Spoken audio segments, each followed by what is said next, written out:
late Christmas, Chris. Yep. Christmas, Chris. Christmas, Chris. It's like a word, like a tongue teaser. Don't hurt yourself. So, did you have a good Christmas? God damn it, this is gonna suck. How was your Christmas, Chris? Nope. How was your Christmas? It was alright. You just know that I'm talking to you, so I have to say Christmas, yeah. Chris. I mean, there's nobody else here. So. Right. Yeah, so it was alright. We, kids made out like bandits as usual. Of course. Got lots of stuff they didn't know they wanted.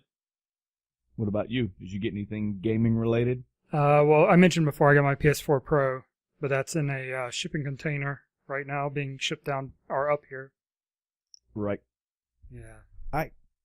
I got a Mega Man Collector's Edition artwork book and history book, so that was pretty cool. Nice.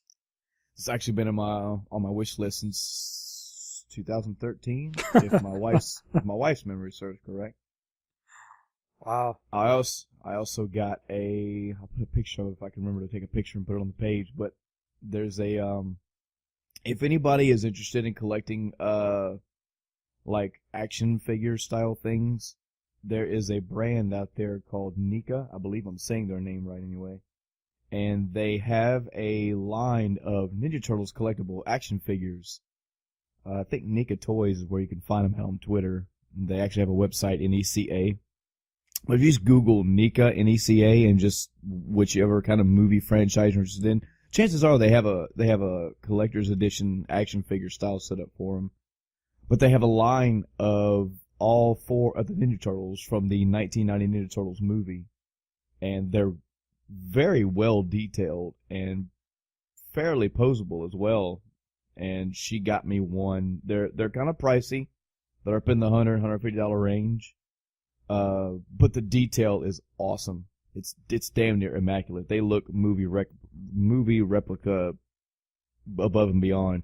They stand probably around 16 inches tall, so they're also huge. Yeah. So she got me one of those. But it was nice. It was a day off, so anytime I get a day off, it's great. I got to go see family, go have good food. I got presents, I gifted presents. And I actually got to do some Skype time with my family in other states, which I can't believe it's taken me this long to do that, but that was very, very cool to see family I haven't seen in a long time. And then Christmas was over. And I went right back to playing video games.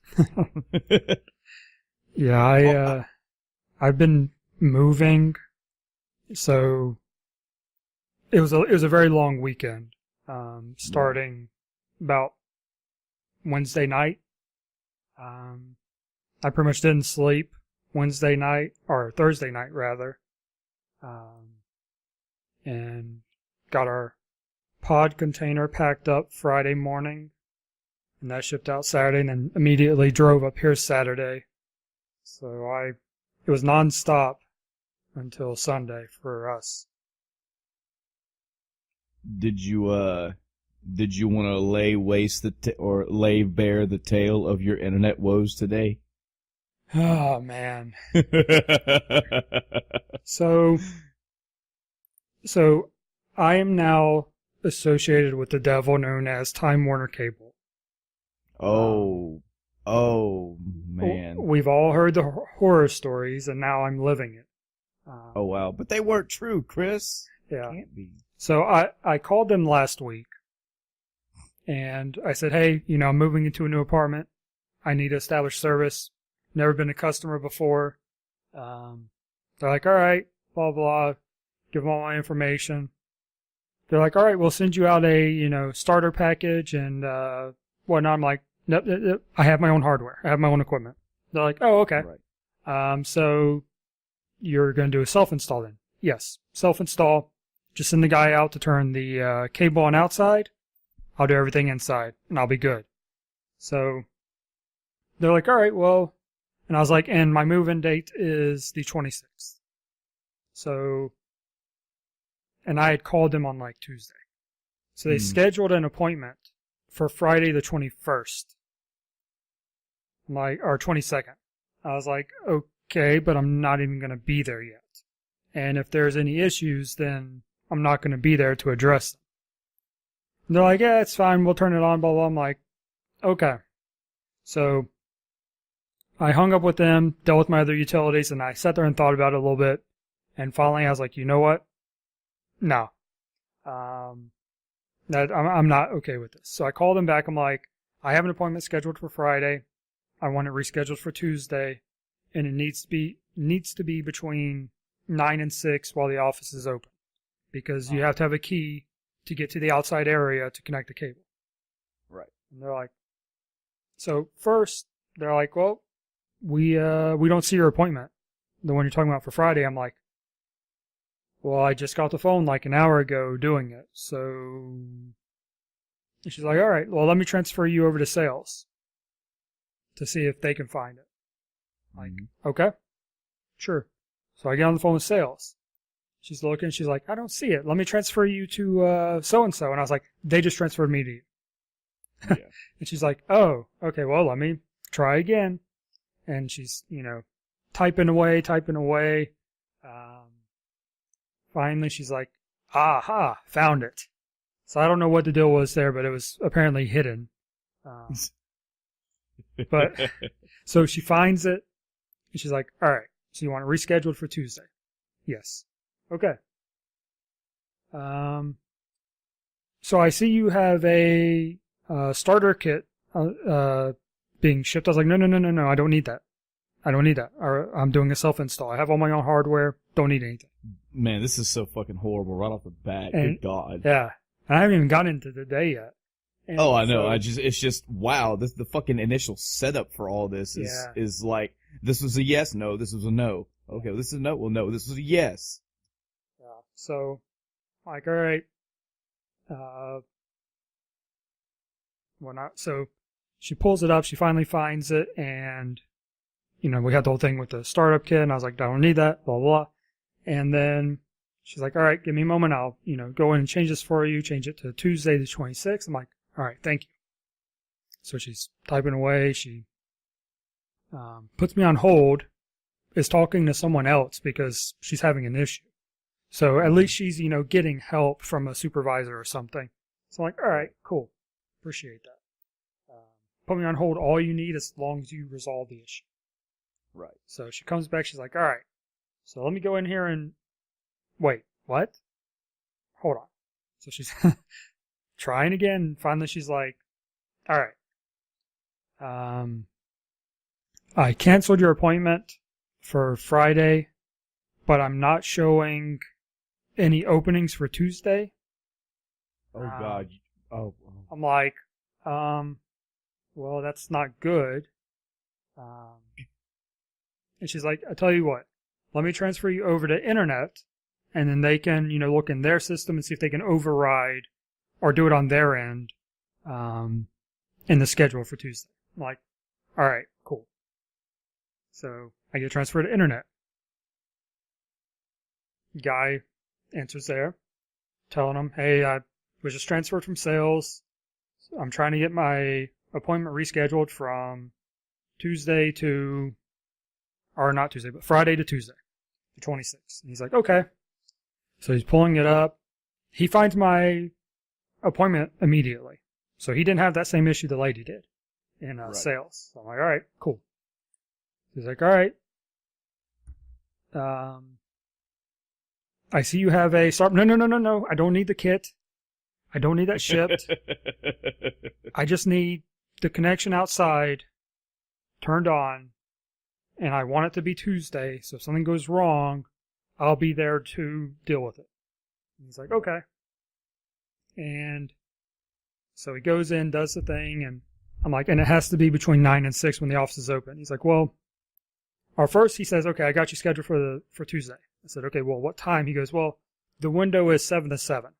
I'm like, or something like that. I'm like, that's not going to work because the office is open 9 to 6, and to get to the outside, you have to have a key. Again, explaining for the millionth time all this stuff. He's like, okay, well, we can't actually do that because of the type of work order it is, and but I'll put a note in for the tech that, they're going to need a key from the office. I'm like, all right, fine. So he does that, and he asked me what day I want, like 3 more times after that point. He's like, you said it was the 26th? I was like, yes, Tuesday, the 26th. He's like, all right, hold on. Comes back. So the 26th, right? Yeah. Okay. Mm-hmm. So I finally get off the phone with them. My appointment's scheduled for Tuesday. I'm good. So Friday rolls around. I get a text from Time Warner Cable saying, your connection has been set up outside your apartment or whatever. I'm like, huh. So I guess they didn't actually cancel the Friday appointment. Whatever. As long as I had my Tuesday appointment, don't care. And I was in the middle of packing stuff. Couldn't care less at that point. Yeah. Bit more important things because, man. So real quick, my window for them to pick up the pod on Friday was from 9:15 to 12:15. If they had been there at 9:15, I would have been screwed. Yeah. They came and picked it up at, I think, 11:45, and I was just able to put in the last box. I still had some more stuff I could have thrown in there, but Yeah. I actually had a decently full container at that point. But yeah, I would have been screwed if it was a couple hours earlier. But anyway, so I got the text on Friday saying that it was good. And then I get here, sign the papers for the apartment this morning, get in. I had to run a couple of errands, go to Walmart, get stuff, because we have pretty much nothing here aside from what we brought in the car until Saturday when the pod comes. So I'm like, all right, run our errands, come back. All right, need to call them, give them the MAC from the router so that they can activate the modem. Cool. So I call them, and he activates it. No connection. The downlink light's flashing, and that's as far as it's getting, which means it's not communicating at all. Because if it's connecting to them and not doing something right, then you'll see down and up. So I'm like, all right, not getting connection. So he tries some stuff on his end. Still nothing. I have him try a different MAC because, so the UI on my router gave me 2 different MACs, but one I figured was the actual cable and one was the computer side port. Right. So you have the ingoing and outgoing. Well, neither of those MACs actually matches up with what's on the little piece of paper on the back of the router. So I was like, huh. So I give him the one from the UI first. I was like, you know what? Try this other one because they're different. And he tries it, still nothing. So he's like, all right, so what we need now is to send a tech out so he can, troubleshoot the line and whatnot. I'm like, yeah, I have an appointment for today. And the guy goes, I don't see an appointment. Oh my God. I'm like, well, I specifically called. He's like, I see where they set it up Friday. I was like, yes, and they shouldn't have. Because I specifically called and rescheduled that appointment for today. Yeah, that one's supposed to be canceled. Yeah. I was like, that one's supposed to be canceled. They weren't supposed to come until today. And he was like, well, it's not in there. I'm like, well, that's not my problem. Yeah. He's like, we can, the earliest I can schedule for is tomorrow. I'm like, no, listen. I scheduled the appointment for today for this very reason. They shouldn't have come Friday. That was rescheduled. That was canceled. They're scheduled to come today. That is what I agreed to last week, and I dealt with on the phone last week, since I would not even be in the apartment until today. He's like, all right, let me take a look. So he puts me on hold, and I'm guessing he's talking to a manager or something. It's like, all right, I can get you an appointment for tonight at 6. I'm like, that's too late because our apartment closes, the office closes at 6 and they need a key to go outside. And he's like, oh, hold on.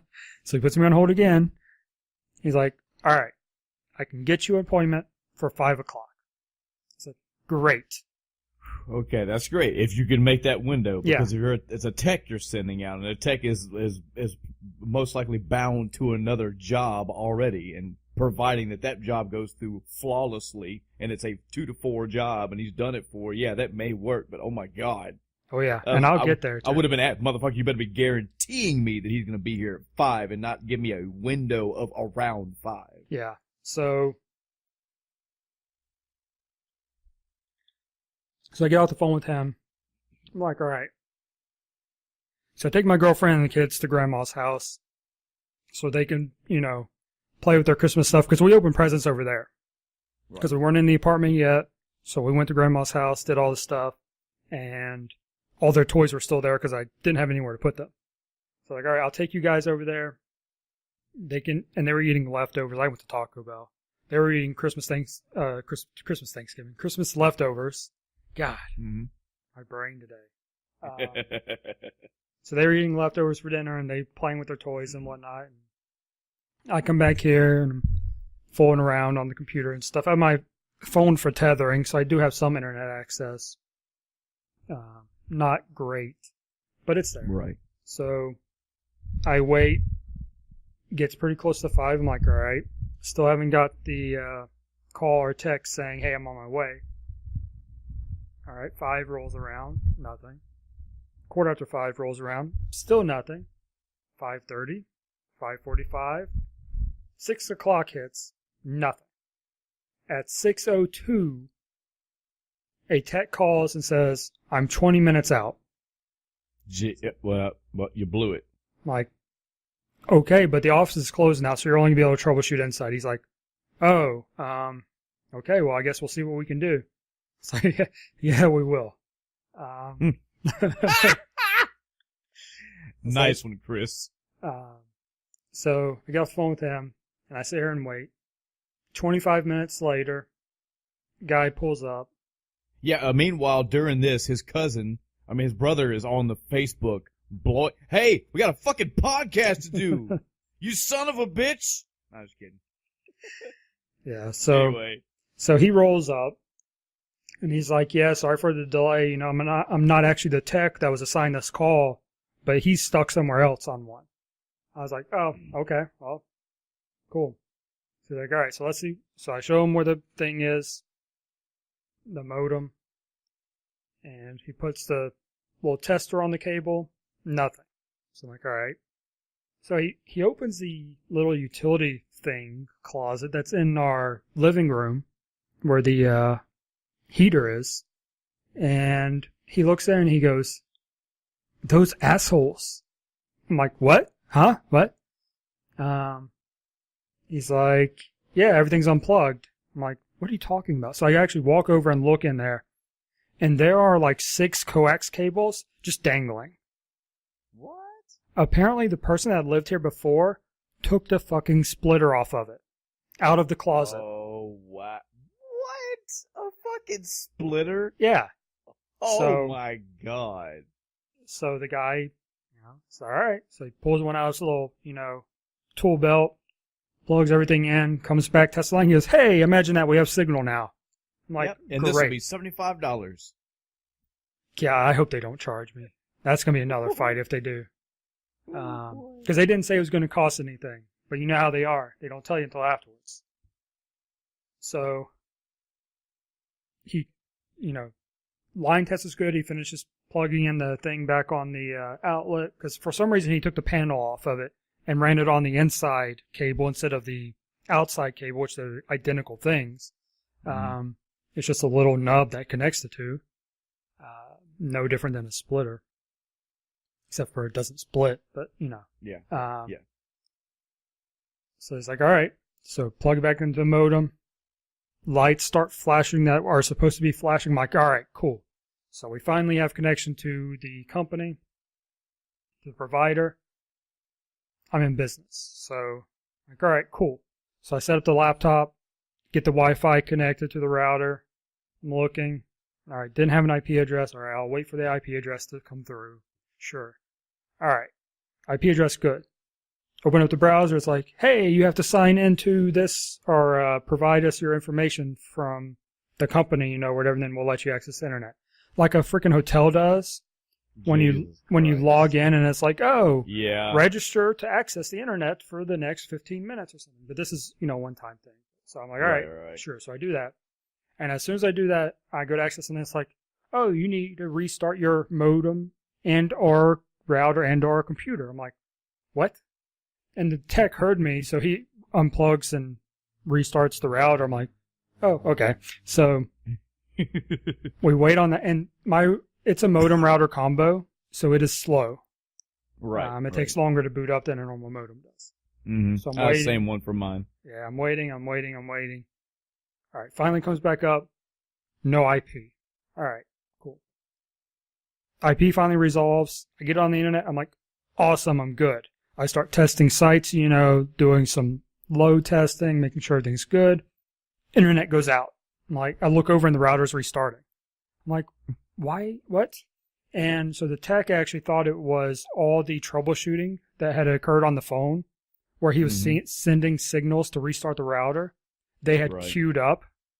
Right. So they were hitting my router all at once and it just kept restarting it. So it finally restarts. I get online. I'm not getting prompted, by the provider anymore. I'm able to get to Google. I'm able to get to Twitch. I'm able to load stuff on Steam. I'm good as far as I can tell. So I go on to a speed test. My bandwidth is pretty much where I expected because you never get the full, down speed. Yeah. But it's close enough. All right, cool. Finally set up. So here I am, able to do a podcast from my kitchen. When he got there, you should have been like, look here, you son of a bitch. I have this fucking producer in my fucking ear right now. I swear to God, if you don't get this shit running, I'm going to lose my fucking job. Have you met this guy? He's a fucking asshole. Yes, sir. I know. He's on the internet now, sir. This fucking guy. Yeah, I'm sure it looked interesting because we have no furniture in here. The bedrooms each have an air mattress. Other than that, there's nothing. Today, when on our Walmart errand, I bought one stool because our kitchen has this little counter area, kind of bar area. And so I was like, all right. So I'm sitting on that stool now, and all that's half of the kitchen counter is taken up by recording equipment. I've got my mixer. My microphone is, on the arm connected to the counter so that I can, move it around. My laptop's on the counter. Yeah. I took over the kitchen so that I could have all this equipment up. So I'm sure it's an interesting sight to see coming into an empty apartment with a full recording setup in place. This guy must be the real deal. Little does he know. Yeah. Well, I'm glad it finally worked out. Yeah. I hope and I pray that you just have good service and never have to call them for issues or anything like that. No. I hope. The worst part is I think they're the only provider at this apartment. Yeah. I could blurb for a bit about my internet experience.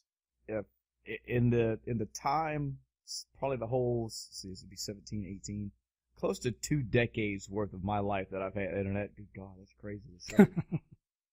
But yeah, around about that much anyway.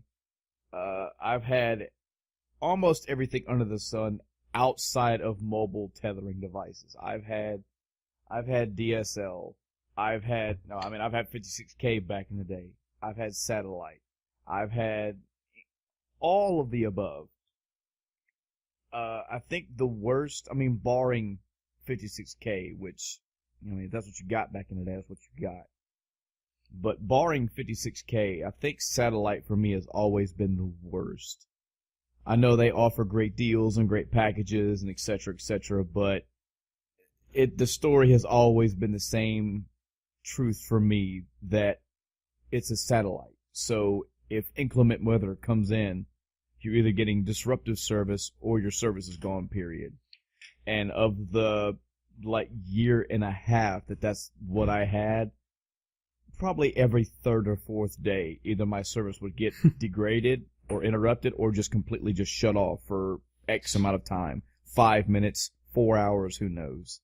Yeah, I remember you, it kind of made playing Final Fantasy XI difficult with the delay. Yes, very, very.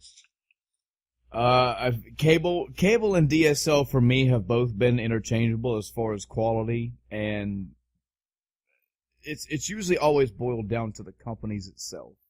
I always heard back in the day that DSL was superior depending on how closer you are to the hub itself. I don't know if that's still a true thing today, but I never really could tell a difference. Back in the day, I didn't even no like speed differences. Mm-hmm. I was either gonna get DSL or either DSL or cable, either one. I just consider them both interchangeable. It wasn't until later when I actually looked at what the fuck I was buying or what programs I was getting. It's like, yeah, well, this offers this bit of download speed. This has this bit of download speed. I guess because the internet speed today plays a far more important role in my life and what I do than it did back in the day. Back in the day, just me jumping from 56K to anything else, I didn't care, you know? Yeah. I've only had the sparse few companies that existed around my area. I haven't had Comcast or any of the big conglomerate ones. There is a local cable company around here that I ran with for a long time called Cable One. Mm-hmm. And there's an up and down about Cable One. So, and I think, I really do believe that internet package, it depends on what you're doing in life. It depends on you as a person and what you and your family is going to be doing. Cable One, I started out with Cable One with a basic $50 internet plan, which was fine. It got me like 50 meg download speed, which, I mean, cool, works for me. But what I didn't know and what didn't start taking a real big place in my internet choices until, say, like the past 4, 5, 6 years is the download limit. Yeah. That is something that is, I remember hearing the reports when Canada was starting to do that shit, and they were like, man, I hope that doesn't come here, because I still to this day will rant and rave about this shit. I get it. I understand. You know, the more that you download, it's the more weight it puts on a server, which means they have to increase their server capacities, and servers aren't free. They're physical things that require maintenance. You have to buy them, repair them, etc. I understand why it is what it is. But, and I think you and I both were in the same type of area at one point in our life, Chris, where there was no such thing as a download limit. Right. There was no such thing as a data allowance. Like, you just got the fucking internet and you did what the fuck you wanted to do. If in a month time you only use like 270 gigs, then who cares? If you use 10 fucking terabytes, it didn't fucking matter. But that's not the world we live in anymore. It's all segregated. Yeah, it's interesting. So, yeah. Go ahead. Because I had Cox for a while, and they didn't have a limit, and eventually they put one on where it was like 300 gigs in a month. Well, I burned through that in, first week of the month. And it's like, well, after that, you may be subject to paying for blah, blah, blah, blah, blah. I never got charged. So even though they said they had a 300 gig cap, they, would send you a nasty gram after that. They never charged. Wow. So is it a limit, or is it just a scare tactic that, they want to?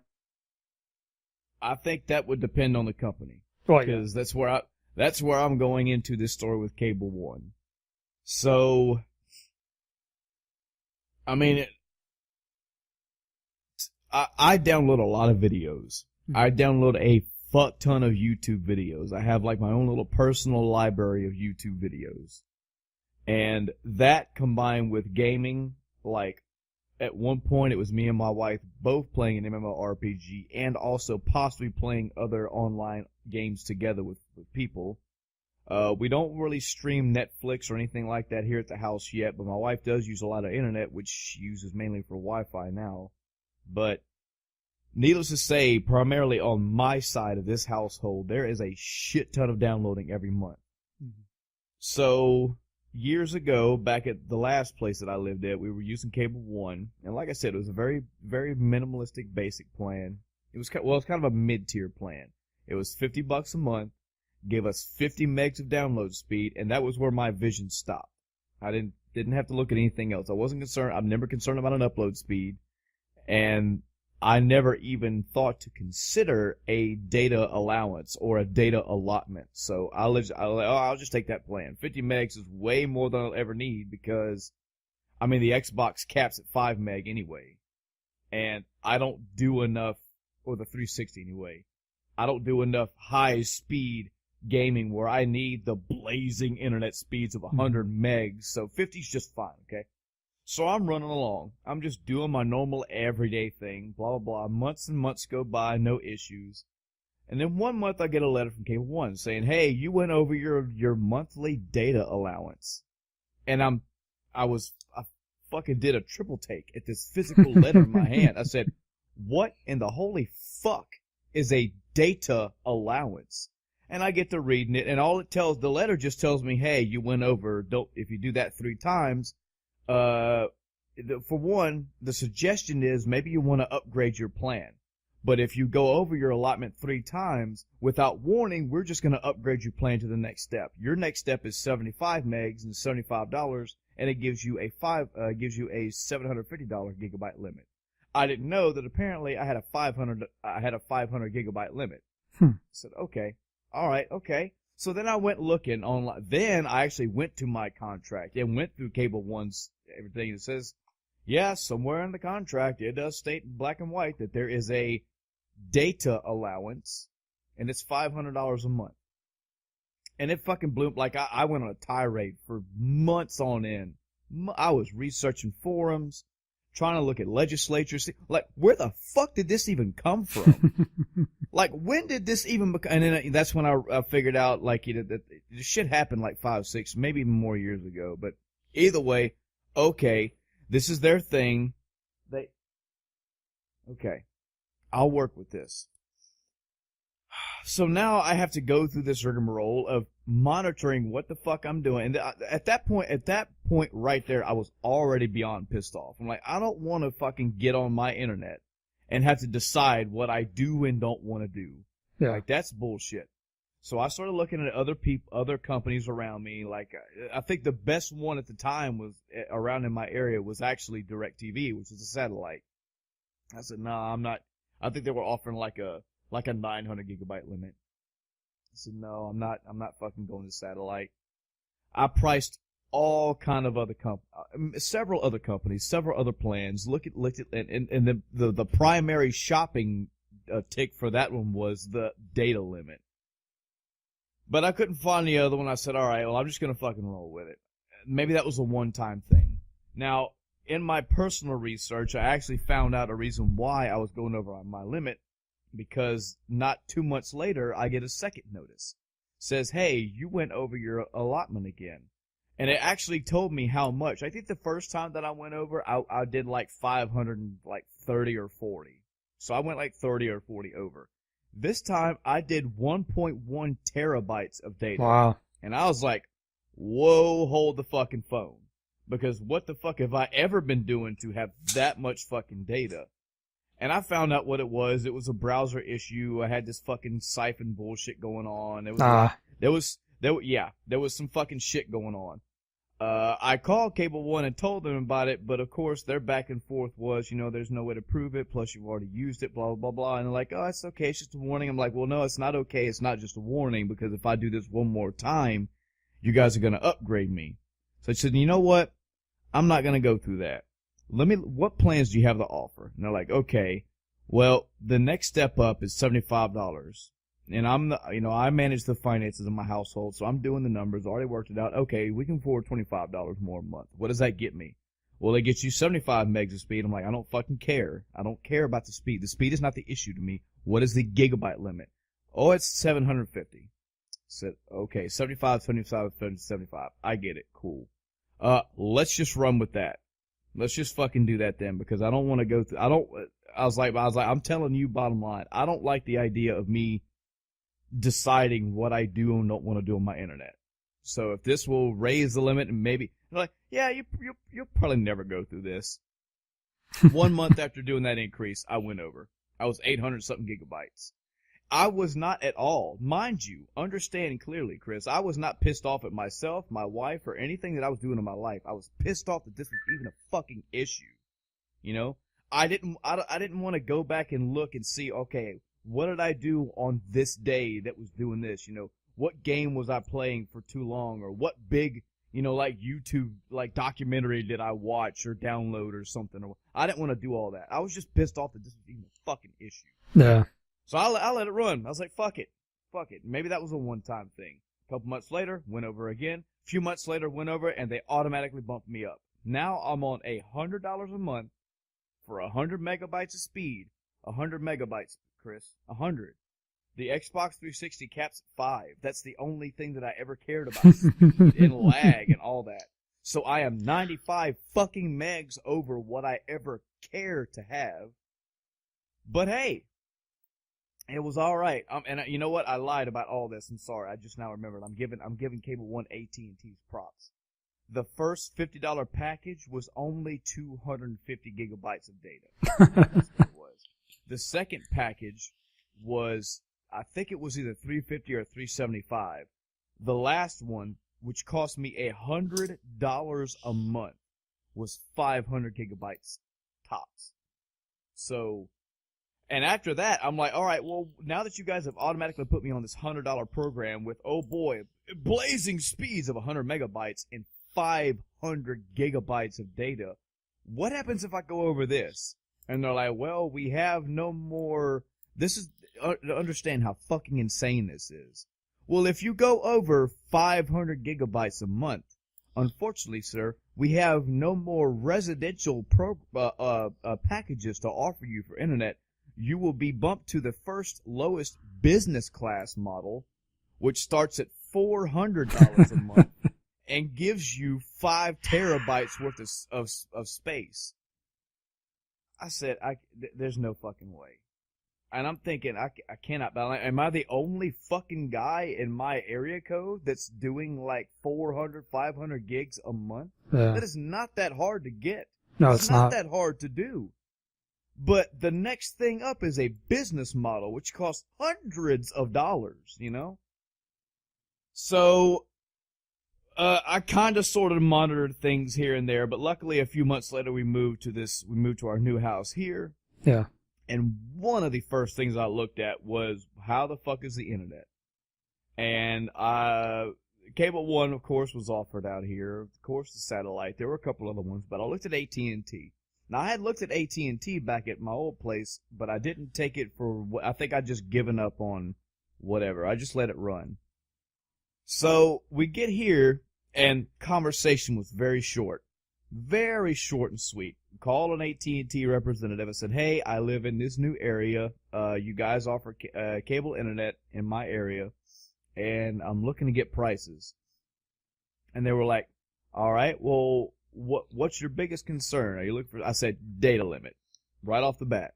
Okay, well, the first one we can offer you for $50 a month is it's like anywhere from 19 to 20 megabyte speed download, and it's a terabyte of data limit.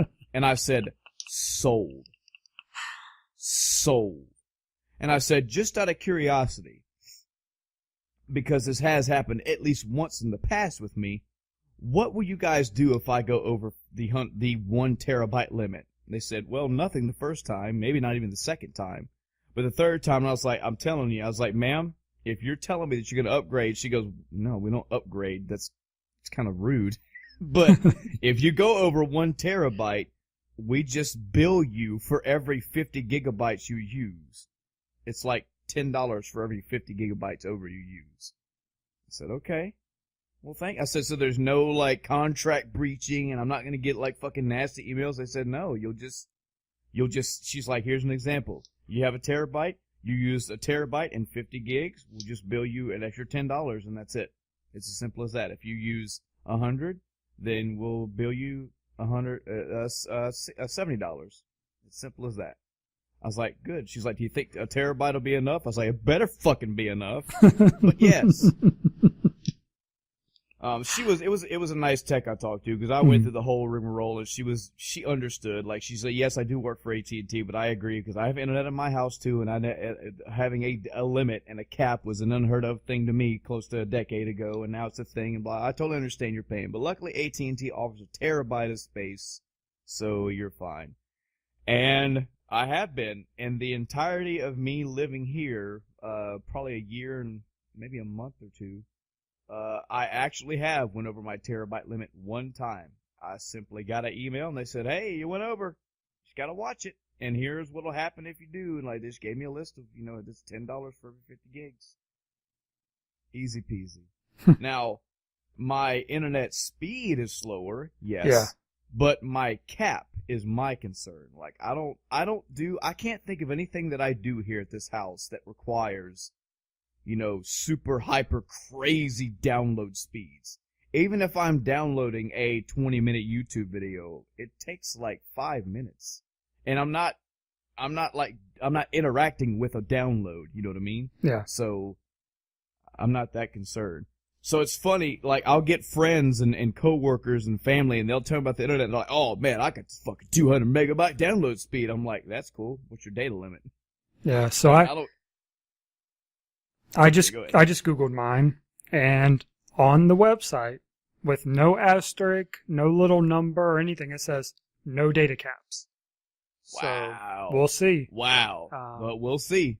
So part of when I was setting this up, and I glossed over this because it wasn't really relevant to my issues I'm having, but I called them. I was like, all right, your website only shows one plan. That's the 100 megabytes per second or megabits, whatever it is. I'm like, all right, which do you have any other plans? Is that it? And what's the upspeed on that? Because they didn't have upspeed listed, of course. Yeah. Which, as a streamer, I need to know what my upspeed is. She's like, Yeah. well, the 100, it's 110, 100 down, 10 up. I'm like, okay, makes sense. Standard. Cool. It's pretty standard, yeah. I'm like, all right, what else you got? She's like, all right, our next step up is a 300 down, 30 up plan. I'm like, really? And how much is that? And she's like, it is $40 more a month. So, and this is with the discount, for the first year or whatever. Right, So right. it's 45, I believe, for what I have, the 100, and then it would jump to 85 for the 300, which is actually really damn good. Yeah. So I was like, okay. And she's like, and there's a $200 installation fee for the 300. I was like, I have my own equipment, so I don't need, Yeah. She's like, no, if you get the 300, you have to have the install, and it costs $200 because we provide all the hardware. We come in, we set it up, we test, and ensure that you get the 300 down and 30 up. I'm like, Right. $200 though? Yeah, you gotta think that'll add up. That if you break down by months, Yeah. So I was like, all right, I'll just do the 100. That's fine. She's like, okay. And she started processing me, and as she was doing, something else, I was like, by the way, if I do decide to upgrade to the 300 and then I move, well, I have to pay that $200 again. She's like, no, you just have to pay a $10 transfer fee, moving from one location to another, and that's it. I was like, Oh, that's not okay, bad. that's reasonable because the odds are I will have the same provider no matter where I move here. Right. Because we're only on a 6-month lease in this apartment until I get a job, and depending where that is, we may move somewhere else, or we may stay here or get a house in the area or something like that. So I don't want to be locked in. I don't want to lose that $200 and then have to give it up in 6 months. Have to pay it again somewhere else. So at least they offer that transfer. That's reasonable. Yeah. So yeah, that's our internet woes, our lovely internet stories. I'll cap mine off with this. It's been rumored here and there that we would ever get fiber in our area, which I mean that's fucking great. Who doesn't want like a 5 terabyte download speed? But it doesn't matter what service I get, Google Fiber, AT&T Fiber, whatever higher internet than cable or DSL would ever come out here. Now my first concern is what is my cap? Like that's what I need to know. I need to know. I don't care how fast it is. I want to know what a cap is going to be. Yeah. And again, it might just be me being an old fucking grumpy asshole, but in my time, this was never a thing. This was never an issue in any internet thing I ever had in my life. It was more of, am I going to get something faster than 56K? Well, now I do. Well, I'm set. Just give it to me. Yeah, I don't do a whole lot that I need it for now, but I've enjoyed the higher download speeds, that's for sure. whenever the End of Time cast Patreon is fully funded and the Kickstarter is fully funded, and everybody wants us to game, we'll talk about all that down the road. But for right now, it doesn't take any kind of internet really to do what we're doing. Mm-hmm. So we got Christmas out of the way. We got internet debacles out of the way. Do we have any actuallys from last week? Not that I'm aware of. I don't believe we do. Another perfect. You know, it boggles me that we don't have more view counts as perfect as we are, you know? Because, guys and gals, if you want the truth, if you want perfection in podcast recording, if you want the hard, cold facts beyond contestation, you come here to the End of Timecast. Proven perfect. Chris, do you want to count? Did you do any gaming at all this last week? Only mobile gaming. I did want to play, I wanted to play, something on Steam. I think I was going to play some more They Are Billions, and I also wanted to load up Destiny. But I just got so caught up on packing and trying to make sure I was preparing ahead of time that I really only played phone games. One of the big ones I play is Knights and Dragons, which is one that has a big issue with the pay-to-win stuff, and it's really frustrating.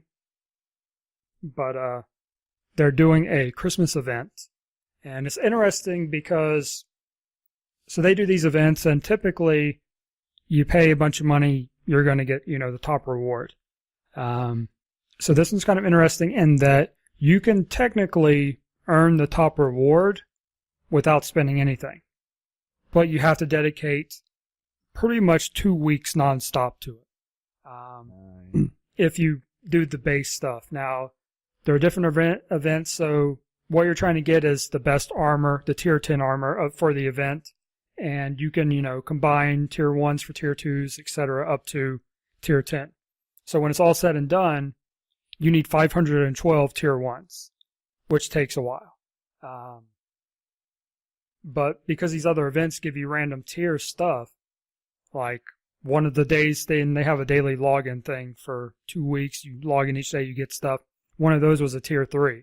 So it's like, all right, that saves me 3, 6, 12 tier 1s. Okay, I'm down to 500 needed. Something like that. So I've been working on that in my free time, when I was taking my breaks and otherwise laying in pain on the floor or something like that, load up my phone, play games a little bit.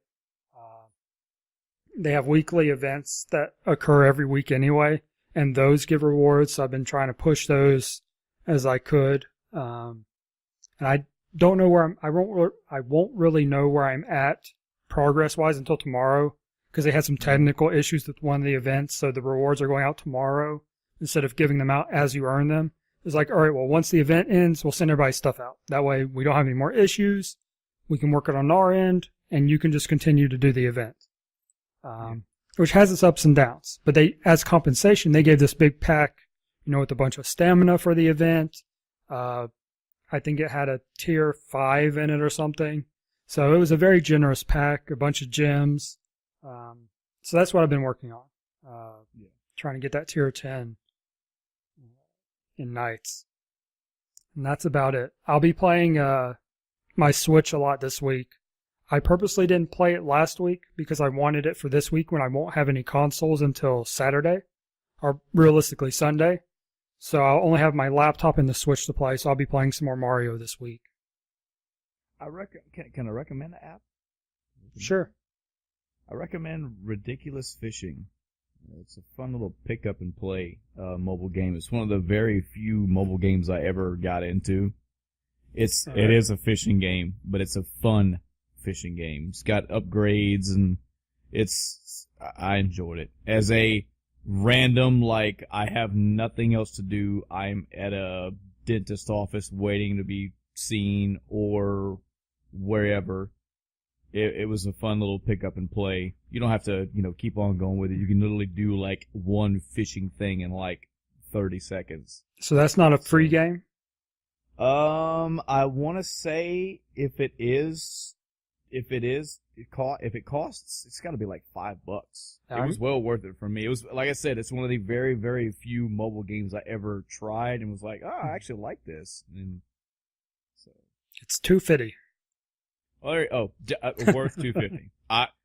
I would pay $5. I may have paid $5, but it's not gonna blow your mind. It's not a fucking RPG you're gonna dump time into, but I think you'll enjoy it. All right. Well, I just bought it and downloaded it. It's installing now, so I'll report back to you next week.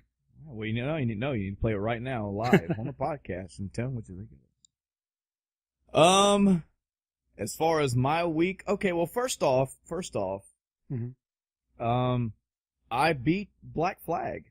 Nice. And my wife was here when I beat it too, and I was like, "Wait, what? Wait, what? It's over? That's it? The ending?" Okay, so to be honest, I mean, I was following the story. The story for me in this game kind of had highs and lows of I'm following you, I'm not following you. Like I've got the majority of it. I got 80% of the story. So perhaps maybe I was losing some of the thread toward the last quarter of the game and was just not understanding that I was going toward the penultimate or the finale of the game. But yeah, when it ended, when the credits rolled, I was like, oh shit. Well, the game's over. Now, I have not done any DLC. I do have the DLC because the version I bought came with free DLC. But I want to ask you, Chris, did you do the DLC in this game? I actually cannot remember if I did them all or not. Right. Now, I believe that there are some DLC areas in the game, but I think that Freedom Cry is DLC, but I don't think that is tied to Black Flag, though. It feels like that's an entirely different, it's like a mod to the game almost. Yeah. If I'm wrong, then, correct me in the comments, let me know. But I don't see I don't see that there's story continuation. Something that it reminded me that this game does, that the entire Assassin's Creed franchise does, is it cliffhangs almost every fucking game. Yes. I forgot that. There is a huge overarching story to the entire Assassin's Creed franchise that every game only gives you little facets to. So when the Abstergo part of this game ended, I was like, oh fuck, I forgot. This whole thing's a big fucking cliffhanger. That's okay. There's still game to play. And then when the main... So that cliffhanger, that ending to the Abstergo part didn't get me. But I was so fucking sad and so downtrodden when the actual Black Flag game ended. Mm-hmm. Like, man, I want more. So, but live on this episode, I have no problem I have given Black Flag a 4.5 out of 5. I love this game. I had a damn good time with it. I have put it, I think I put close to 170, 180 hours into it, which again, that's a lot of fucking time. Yep. That's encroaching on our time that I spent on huge games in my life, like Breath of the Wild. I'm putting this game, I have put this game down happily, respectfully put the game down. I haven't went back to it yet. I did, of those, those 4 big naval ships you got to destroy, I did one of those. Okay. And I was fucking, fuck yes, one of them down. Because they are not easy. Not by damn sight. I may sometime in the near future get back on, maybe to go clear some things up, maybe to go finish those last 3 and, maybe just go get, I did get my Mayan armor set, thankfully. But again, that's kind of, I take that as I'm going to say that for the negatives. But I did enough in this game to satisfy me. And like I said, for whatever reason, for me, it was a gut punch when it just fucking ended. But I had to remember that, oh wait, that's what these fucking games do. They all leapfrog each other. But yeah, solid 4.5 out of 5 from the that was something else that there's so many good things about this game. There are different battle music themes for different things you do all over the place. Mm-hmm. Like when you're battling a ship on the sea, there's a music that plays, and then when you go to board the ship, it gets even more dramatic. Oh, I love it. Love it. I love it. I love it. The graphics, given that this game is as old as it is, it still looks beautiful for how old. I would love to see this game remastered. Maybe down the road, maybe another 5 years down the road. You know, maybe on the next generation of graphic cards or consoles. But, because you can tell, man, you can look at some of these face models and be like, it's not that good. But for what it is, again, in the era that this game was released, it looks great. It looks fucking beautiful. The water, being out on the ocean and passing islands and the flora and fauna of the world, your ship, other ships, the smoke, just love the graphics were good. Story, I take story out of it for me because the actual pirate shit was what I was interested in, and I loved all that. I loved how they did all of that. Sound design, the graphics, the gameplay, fuck yeah. Now, I will talk about some of the negatives. I did say now this was specific for the game itself, the whole full screen debacle. I never did get that resolved. So me swapping screens, it was always a teeny, I say a hassle. It was me pressing a button 2 more times than I would have to. That's really all it boils down to. I mean, if I really want to sit on a fucking throne and wave my golden finger down at a game and say, you should have did this better, I can do that, but I'm not a fucking asshole. I literally had to move my fingers twice more than I ever would have to swap a screen. At the end of the day, not that big of a deal. Not a game changer. It didn't crash on me. It never caused issues that would deter the entire game from me. So it was a nuisance, yes. A deal breaker, not even close. Some of the facial animations, especially in the Abstergo areas, they do show their age. But then you can actually look at the game and see where they took time.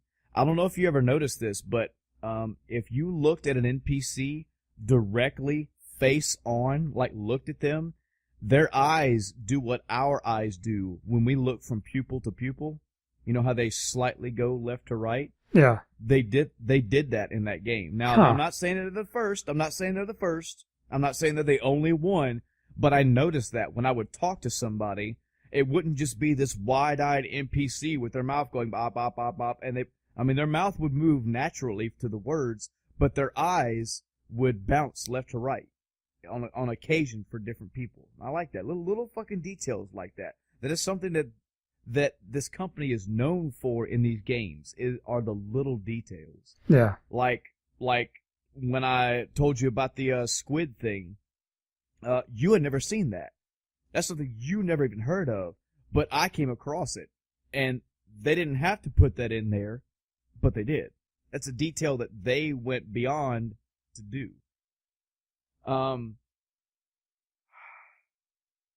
Again, I can't knock the story because of the Abstergos. I really didn't care. They tried to do this whole thing with, I'm going to give you all this security clearance to where you can access shit you're not supposed to. Oh, well, now you're this hacker, and oh, boy, I'm going to frame you for everything. I could care less. I didn't care about any of that. When I got back to the actual game, I was into all of that. The game itself, as a whole, was entertaining. The game itself was a surprise to me. The game itself entertained me, and I had a good fucking time with it. And it's rare. It doesn't happen all the time. So I'm glad it did. I recommend Black Flag to anybody. Especially, I want to point this out now, I especially recommend this to anybody that does not like the Assassin's Creed franchise or has not played it. Because I'm in the middle of that. I have played one game and had got my fill of it to the point to where I didn't care about any of the other games. There's got to be like 9 or 10 games in this franchise. So technically now I've played 2. I played 1 and was like, all right, I'm good. I'm good. But now I played this one, and I'm glad I did. Yep. The only other negative thing, well, maybe not the only other one, but shit, I just had it. I'm so excited and happy about this game. It's really hard for me to pinpoint the bad shit in this game. Oh, this is one. This was a story thing that, again, if I want to be on a throne pointing a finger, maybe it would be a big issue. But for whatever reason, I just let it go. I didn't dwell on it, but I did think there was a narration error in this game. There was a storytelling error in this game, and it's either one of two things. Either they did not craft the story to explain this, or it was explained somewhere and I just missed it. In the beginning of this game, whenever the way that Kenway even becomes an assassin is he stumbles upon another assassin, Right. and he chases his ass down. They get into a fight, and he kills the assassin and steals his shit. Mm-hmm. But Chris, this is not a fucking gem. Okay, this isn't a magic ability. This is not something transferred from person to person. All he got was the assassin's garb and his blade. No, he didn't even get his blades. He got his blades gifted to him from somebody else. But as soon as he had the garb, well, actually, before he had the garb, he was already jumping from tree to tree when he was chasing the guy. And I'm like, all right, well, what has this guy done in his life that he's able to jump like an assassin? Is this going to be something where, like, he's part of the assassin's bloodline and assassin, the ability to stealth kill and jump from rooftop to rooftop and jump from a high thing and land in a haystack and get to a high point in a city and know where everything is? Is this going to be something passed through a bloodline? I don't know. But this guy is moving like an assassin. From what I can understand, he's pretty much just a worker out at seas that's become a pirate. Well, pirates aren't assassins. Pirates are on fucking ships. They don't travel land that often to do this. But whatever. He chases the guy down, kills him, gets a garb, and then a few cutscenes later, he gets his blades. Now he's a fucking top-tier assassin. I think that jump was kind of sort of jarring as far as a narrative standpoint. Mm-hmm. Because the guy went from a nobody pirate to a deadly, very, very skilled assassin by killing another assassin. That's not how that shit works. Nah. As far as eagle vision and all that, that does come with being part of the bloodline. Yeah. That's something that Assassins and Templars have because of their training and all that. Because they kept saying in the stories, like, hey, he has the vision, he can see things. And I was like, yeah, the vision, yes. But he's very acrobatic for a ship-fared traveler pirate, you know. But did it take me away from the game? No. It would, again, nitpicks. It's all this. It's a nitpick. It's a little. I also hear myself talking to people like you or other gamers or Adam when I say there comes a point where you got to let a video game be a video game. Yeah. I let this be because again, the game was so fucking fun. I did not care. I didn't care. It did not bother me in the slightest. It's something for me to point out and go, hey. I mean, look, I can point out negative things about Breath of the Wild. It doesn't mean that it broke the game for me. It doesn't mean that whereas when I pointed out the negative things for me for Nier Automata, there were so many negative things that it just took me out of the game. It eventually made me go, yeah, I can't fucking deal with this. So this game, nowhere near in that realm. Had a good time all the way through. Bravo. So after I beat that, I went into a teeny tiny whirlwind of what to play. I went back and played another round of Robot Named Fight. Of course, I died, so I went to another game. I did a couple levels in Valkyria Chronicles. Just playing some random off games here and there. I did like 1 or 2 levels in a Katamari Damacy game just because I felt like it. And I went back through, as you and I said we would do. I went back through the Game Awards and was looking at the games. Around about this time, the Steam sale, the winter Steam sale had come around, or Christmas Steam sale, I guess you would say. I was like, cool. Let me see what games they got. and they had Hollow Knight on sale. So I picked up Hollow Knight for half the price and started playing it, and I've been playing that ever since. I think I'm on day probably 6 now. Really like Hollow Knight. I think, did Hollow Knight win a Game Award? I don't think know it won was a anything. but I know it was a nominee. And what made me interested in this game was it was supposedly a Metroidvania style game. It had a big map set up like that. The aesthetics I could give or take, but the Metroidvania thing and the fact that it was in a nomination for a Game of the Year award, I said, all right, I'll check it out. And I'm enjoying it. It's good. I like it. And I've been playing that solely. Now, I am going to go back and finish all these other games. I said this last episode. I will. But I've had a slew of games like either gifted to me or I bought them over the past couple of weeks, and I'm just dumping around with games. Right now, I've settled on playing Hollow Knight. It just has my strict attention. Also, last week, somebody, I'm not gonna name names, but his name rhymes with Briss, gifted me Cuphead, like out of nowhere. Literally after we recorded the last episode, I just had this Steam message pop up. And that was during it. Yeah. Oh well. Either way, I didn't get the message till after. Yeah. Wow, that game is so good. Mm-hmm. That game is so deserving of everything it got. Now, Chris, you may be asking yourself, I gifted you that game, and you're playing this other game. I'm sure you can agree.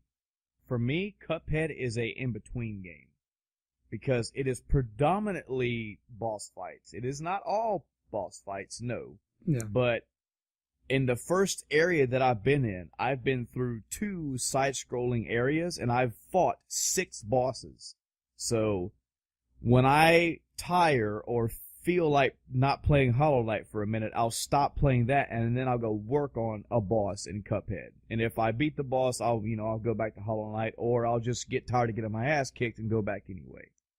But Hollow Knight for me is a play all the way through game. Cuphead is a go back and play through. But I tell you, every time I've played it, oh man, the artwork, the action, the music, everything in that game is deserving of what it is. And that is a staple game for what, again, this is what games should go back to being.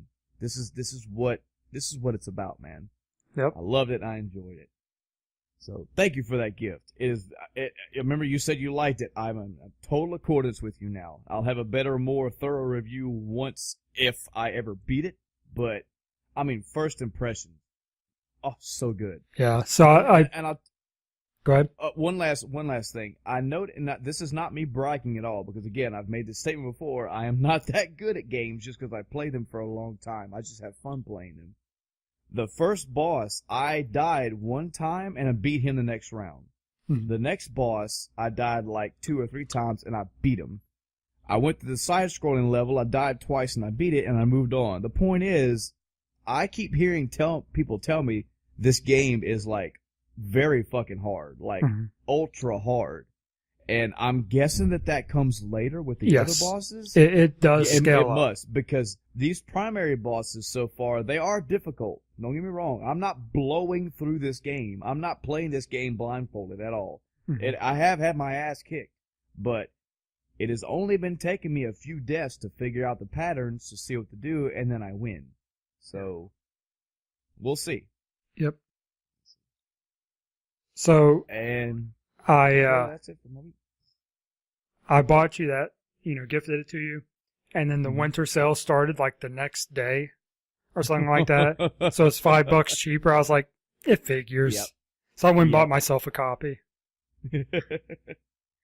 I went looking through a Steam just to try to find some other games too, and I put a couple other games on my list. And then there was a game I was really, really interested in. It was a side-scrolling action, pretty much like Hollow Knight or like Cuphead, but it was like cat themed, and it was 8-bit. For whatever reason, this game intrigued me, and I went to go add it to my wish list, and then I was thinking about buying it. The game isn't even out yet. I was like, oh man, I hate when that happens. It's not the first time that's happened. But I'll get so interested in a game, and I'll see the movies, I'll see the screenshots, I'll see what I need to see, and I go, oh, that's on my list, and I went to buy it, and it's like, yeah, it's in development there, pal. It's not even out yet. So, but yeah, that was pretty much it for my week. Did you talk about Vanquish before? I believe I did. Okay. If not, I can talk about it some more. I've played that game on the 360. I played it all the way through. I beat it once. I have picked it up again for Steam just to have it accessible. And Oh right, this was Platinum Games. Yeah, I got it like for fucking $4. Hoop-de-doo. Yeah. But good game. If you haven't tried it, you should try it. It's very actiony, very shooty. It's this to me, when I think Platinum, I think of this type of game. I think of this. This is Platinum E to me. And then I think of Metal Gear Rising: Revengeance. And then I'll think of Bayonetta. These are the games to me that scream Platinum. Gotcha. I don't think of Nier. I swear. I actually lie. That was not all of my week. Chris, I don't guess you went to see the Star Wars game, Star Wars, The Last Jedi. No. Well, I did say I was true to my word. I was going to see it, and I'm also true to my word when I say I can give a spoiler review. I liked it. Me and my wife both liked it. I gave it a 4 out of 5. This movie, for whatever reason, is getting a lot of hate. And I say that it could just be the outlets I have to look at reviews and etc. I haven't heard any people in my personal life that have not liked it, but everywhere I look for reviews or talks about it, it's just, oh, it's so dumb, and they cut off story ties, and this was made up for nothing. All I know is me and my wife went and seen this together. We enjoyed it, and I walked out entertained. That's the end of it. I liked it a little more than the last episode 7. Not so much, not leaps and bounds. You know, this wasn't like a jump from Captain America to Captain America Winter Soldier jump. But I did like it a little bit more. I felt it more entertaining. Had some low points. Had some areas that I would have just either done away with. Had some characters I would have just done away with. I just did not care about. But I was entertained. Had a good time. I literally had a point in this movie where if it was not for the fact that I was in a theater with people, I was going to be stupidly, rudely, obnoxiously loud, laughing my ass off.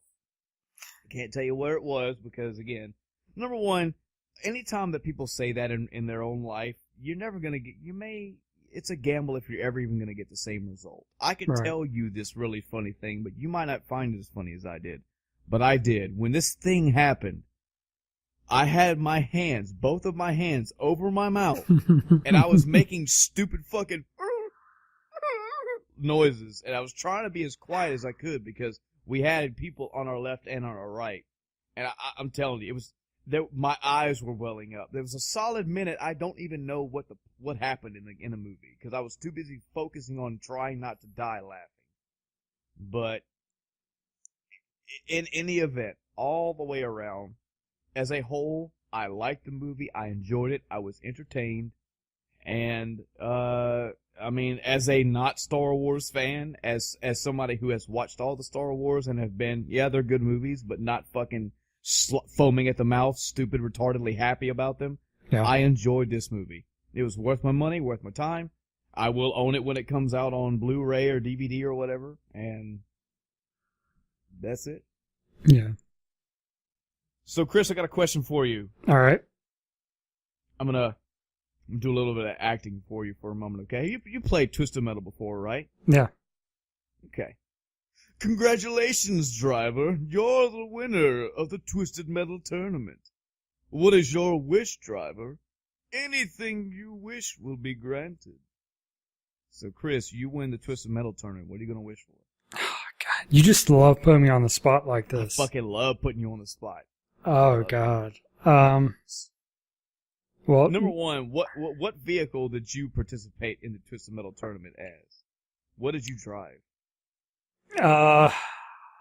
I tend to lean more towards the semi myself. Okay. Okay. Get, Yeah. a nice meaty vehicle that has some, pushing power. Get through the competition. I was hoping you would drive Optimus Prime. That'd be awesome.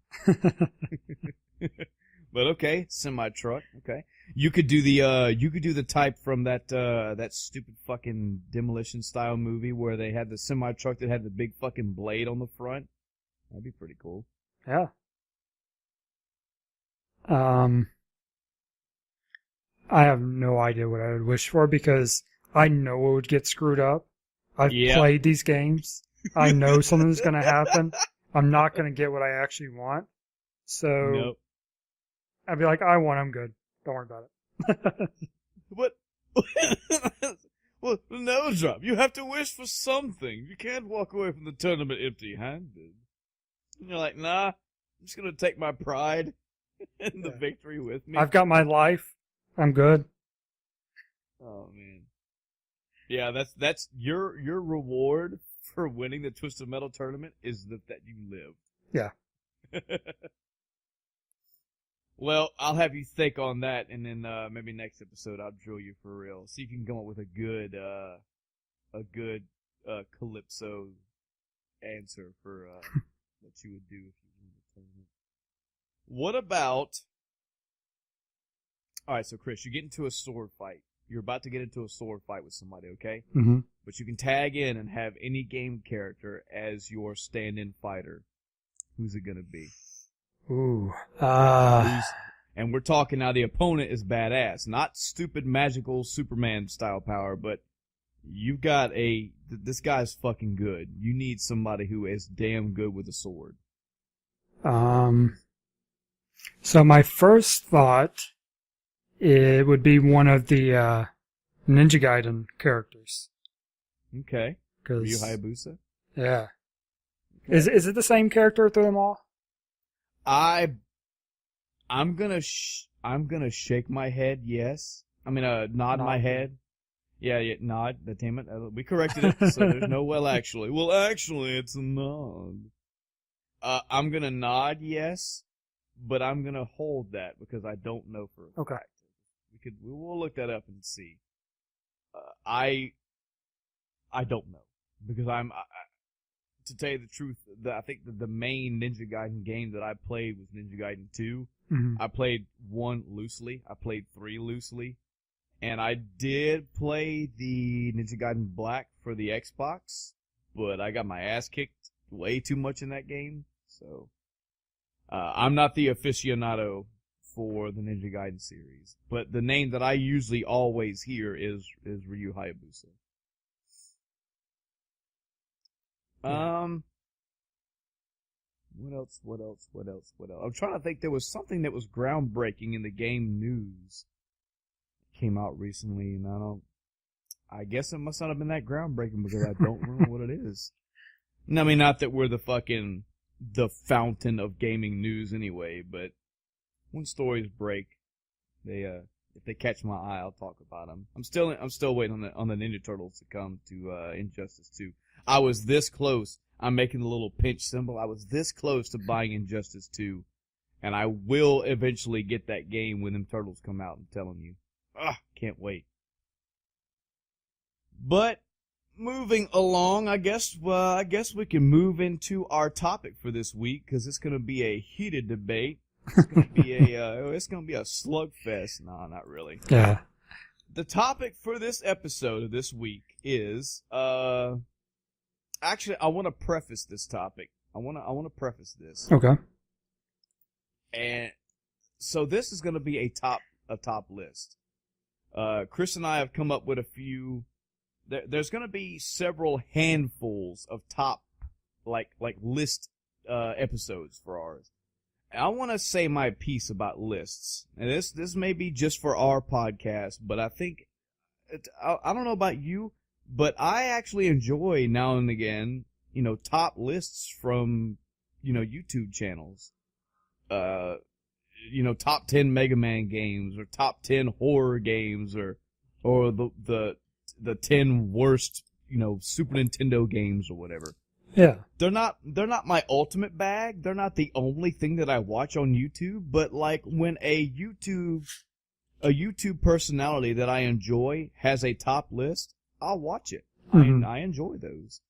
The reason why I like us doing lists and the reason why I enjoy other people's doing lists, other people doing lists, is because it gives you a gradient, in my opinion. These lists that we're going to be doing today and in the future, they're hopefully will give you even more perspective on our outlook on games. So, if you want to see how in agreement with us you are as far as gaming as a whole, this is where these lists will come into play. Now, are they subjective? Yes, they're subjective. That's the point of them being subjective. For example, today's episode is we're going to do top 10 Sega Genesis titles. Now, there may be 2 games on here you've played, and you think that the other 8 that we've never heard of, you may think they're the fucking bee's knees, that they're the creme de la creme. That's great. This top 10 lists or top 15 or 5 or 20 or whatever, they're not always set in stone. They're just talking points. That's all they are. These lists that we will be doing, they're just a barometer. Mhm. They're for you to hear us gab about games or bash on games and get more perspective on our feeling. On how does Chris play a game and listen to the soundtrack, and how does he gauge a soundtrack? What things does he look for? What things is he interested in? What is he not interested in? How does Michael play an RPG? And what aspects of an RPG does he really focus on? Does he care about the combat? Or is it more the world building that he's involved in? How much does the story really mean to Chris in a fighting game? Etc., etc. So, I completely understand the when it comes to lists. Mhm. I completely get the, oh God, another one's doing a list. Motherfuckers, we're going to be doing lists. We're going to be doing lots of lists. And we're doing them from a positive perspective. Not only that, this is good gauge for me and Chris in general to banter back and forth with each other. Because, yeah, we're brothers, and yeah, we love games, but we don't sit in each other's house and play the same games. We haven't been doing that for like 20 years. So, who knows what games that he likes now? Who knows what games that I like now? It's just banter. It's just talk. And hopefully you won't have to roll your eyes at our list. Hopefully we'll make our lists entertaining enough. And if they're not entertaining, I'll take that hit. At least you get more information about us. Yeah. I like lists because, like, the game awards, I really enjoy that because it's like, okay, I know what games I've played, but there's this whole other, set of games I haven't even touched, some I've never even heard of. And we touched on that, while we were reviewing the games and the nominees. But I have games now I know I'm going to go back and play because enough people like them that they were contenders, for awards for the entire year. So now I have more games to look at. And yeah, one of the things to keep in mind with, when we go back and like talking about a top 10 list, well, these are games that we've played. Yeah. We have experience with these. We don't have experience with the entire library of every system. So yeah, it won't match up with everybody. I expect that in certain areas, Michael and I will overlap because we spent a lot of time together as children and played a lot of Sega Genesis together and PlayStation and everything else. So. Yeah. And yeah, that is a solid point. It'll give. I can tell you quite honestly that there are lots of top whatever lists that I've watched and been like, they make a solid case for that game. I want to try that game. I can't think of any off the top of my head, but there are several YouTube personalities that quite often make lists, and I've watched them and been like, yeah. And when they just gush about a game that I can't stand, I listen to their points. It gives more perspective. Maybe there's something I didn't miss. Like, here's a prime example. I don't care for Nier Automata. Okay, I don't care for it. I don't hate it. It's not the worst game ever made, but it also is not the best thing out there since sliced bread, which is what everybody around me is trying to get me to understand. If somebody out there makes a perspective, a retrospective, a list, or whatever, and they bring up points, maybe there's just stuff in Nier Automata I'm not getting. Maybe there's stuff, not as far as understanding the story, but maybe there's things that their perspective can make me see the game in a new way. You know, maybe there's a way to play it to where you're gonna get more out of it. Maybe I was playing it wrong. Maybe I just didn't take in what it was supposed to give me the correct way. So somebody's list might do that. Somebody's perspective might change my mind. Maybe, who knows? But our lists are all positivity. We've got lots of top 10s, top 5s, top whatevers. They're going to be coming. We have no problem with doing lists on this podcast, and they're definitely on their way. So I hope you look forward to them.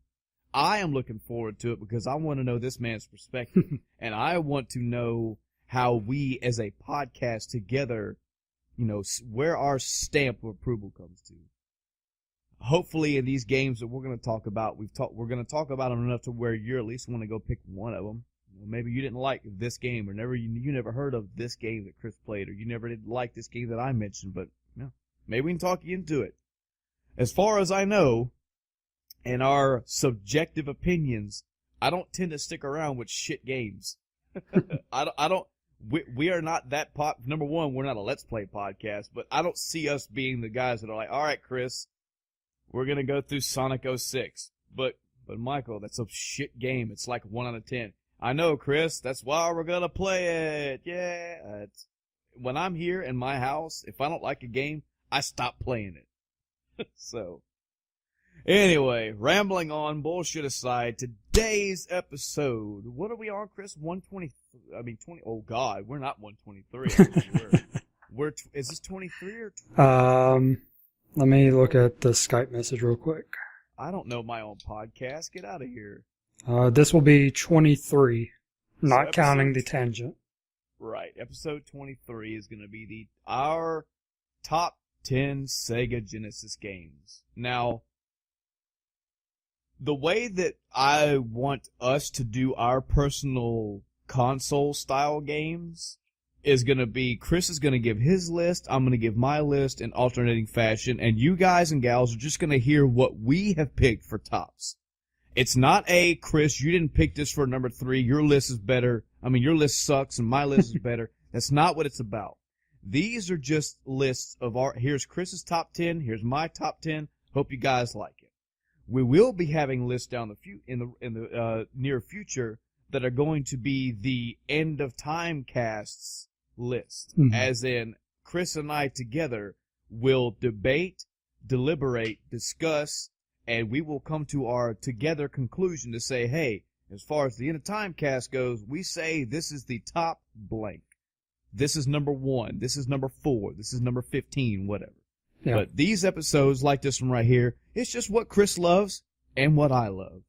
So, Chris, I flipped a coin without you seeing it, and you lost, so I'm going to start with my number 10 of the top Genesis game. All right, so question. Yes, before we start. If you have a game on your list that's on mine too, do you want me to mention that, or do you want me to hold off until it's that place on my list, or vice versa? If I mention the same game, mm-hmm. You can talk about it if you want to, unless it's in your top 3. Okay. Because top 3 to me is like you need to gush about it in your own fashion. So hopefully that'll work. Does that sound good to you? Sounds good. Cool? All right. So and also I know people are like, get over the fucking list already. As Chris said, I'll tell you guys now, you guys and gals, there is a YouTube channel out there, one of the many that I've subscribed to for a long time. It's a Classic Game Room.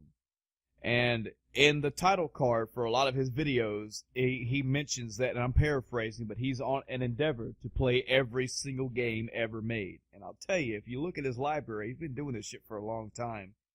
He's making some progress. Unfortunately, even for any console, you're looking at hundreds of games, not, barring the Sega Saturn and barring the Dreamcast, but, the obvious, ones that have the 20s and 30s worth of games. But, Yep. like, what, Chris? The Nintendo Entertainment System had like 780 something just Nintendo games in the I don't know. United States? I'm looking at the Sega Genesis wiki, and it says there are more than 700 games for Sega Genesis.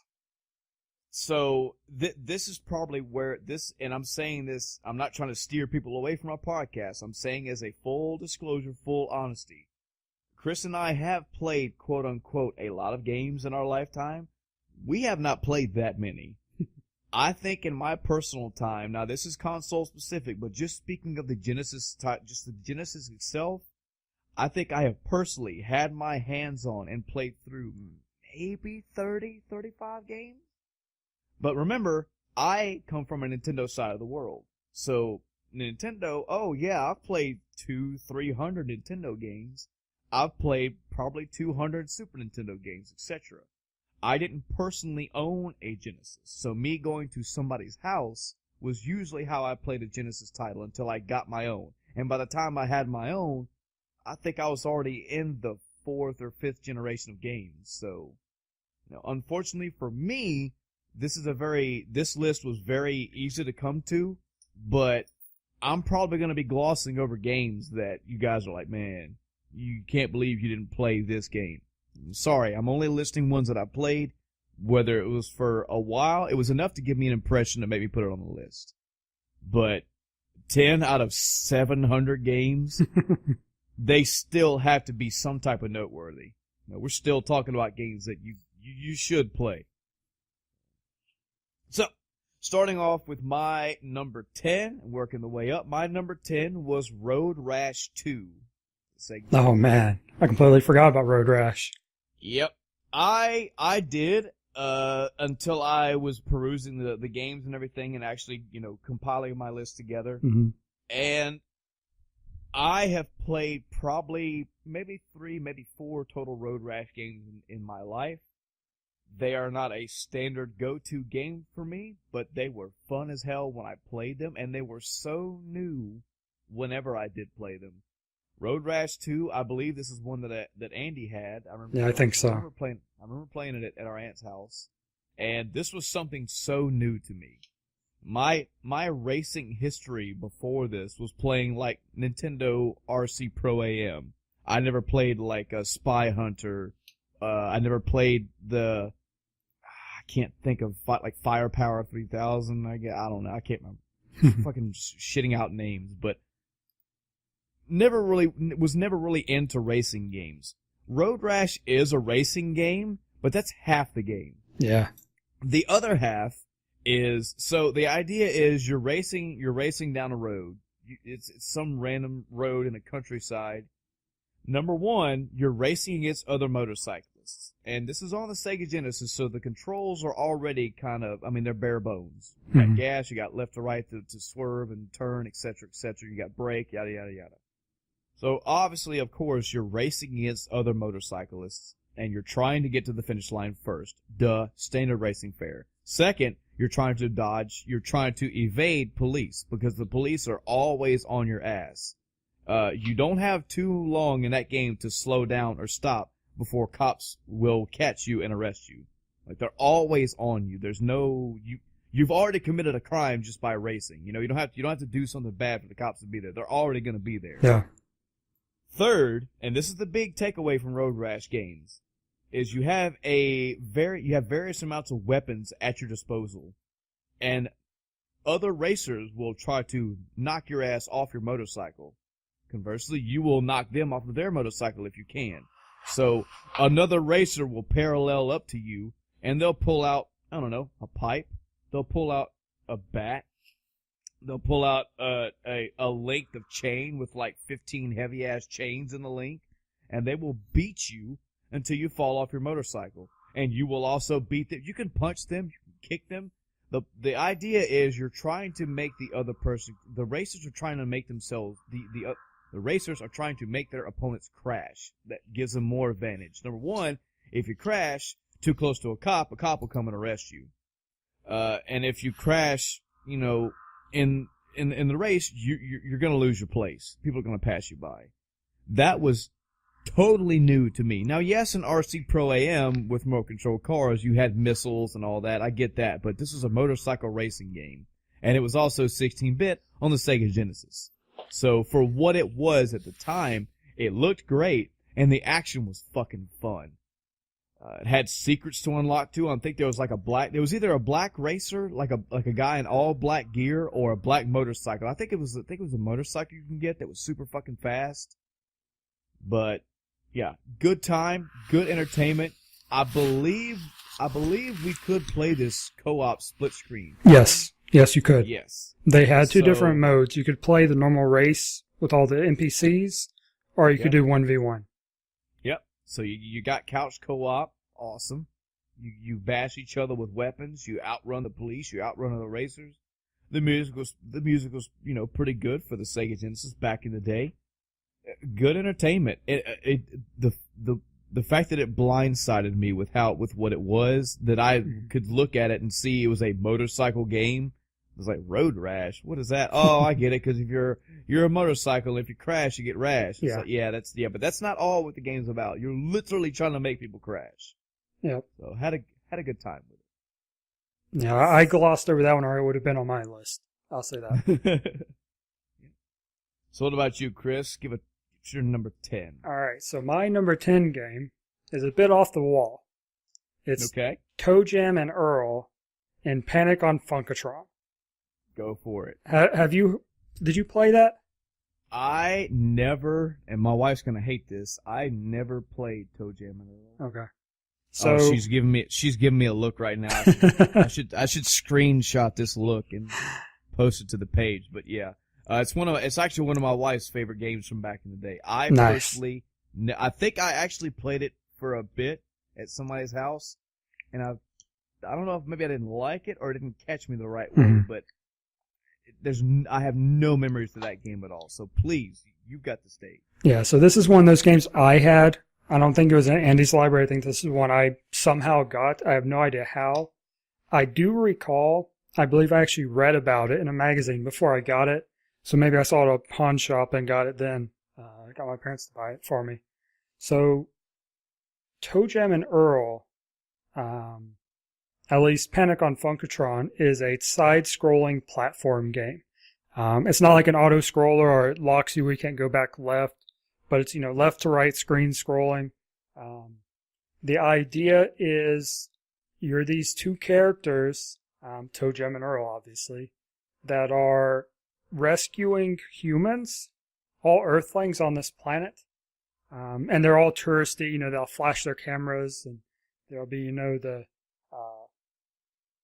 trying to think of what kind of outfit, the lady in the dress, different things they're hiding, some are in bushes, you have mini games. And this was just one of those games where it was so out there. That's just like, I just want to play it for all the colors. It was a very colorful game. I don't know how far I ever got in it. I know I never beat it. But I didn't care. It was just fun to play. The ground in a lot of areas was bouncy, so you could just bounce around. And as a kid, I just had a blast with it. So, I'm trying to think. Yeah, I think that's, I don't have a whole lot to say about it because it's been so long since I played it.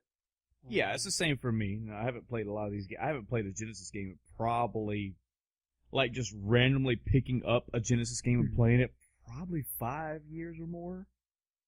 So, we'll be pulling a lot of these from memory, but that's okay. We've played them. We have our opinions about them, and we like them. My number 9 on my top 10 Sega Genesis games is Vector Man. Okay.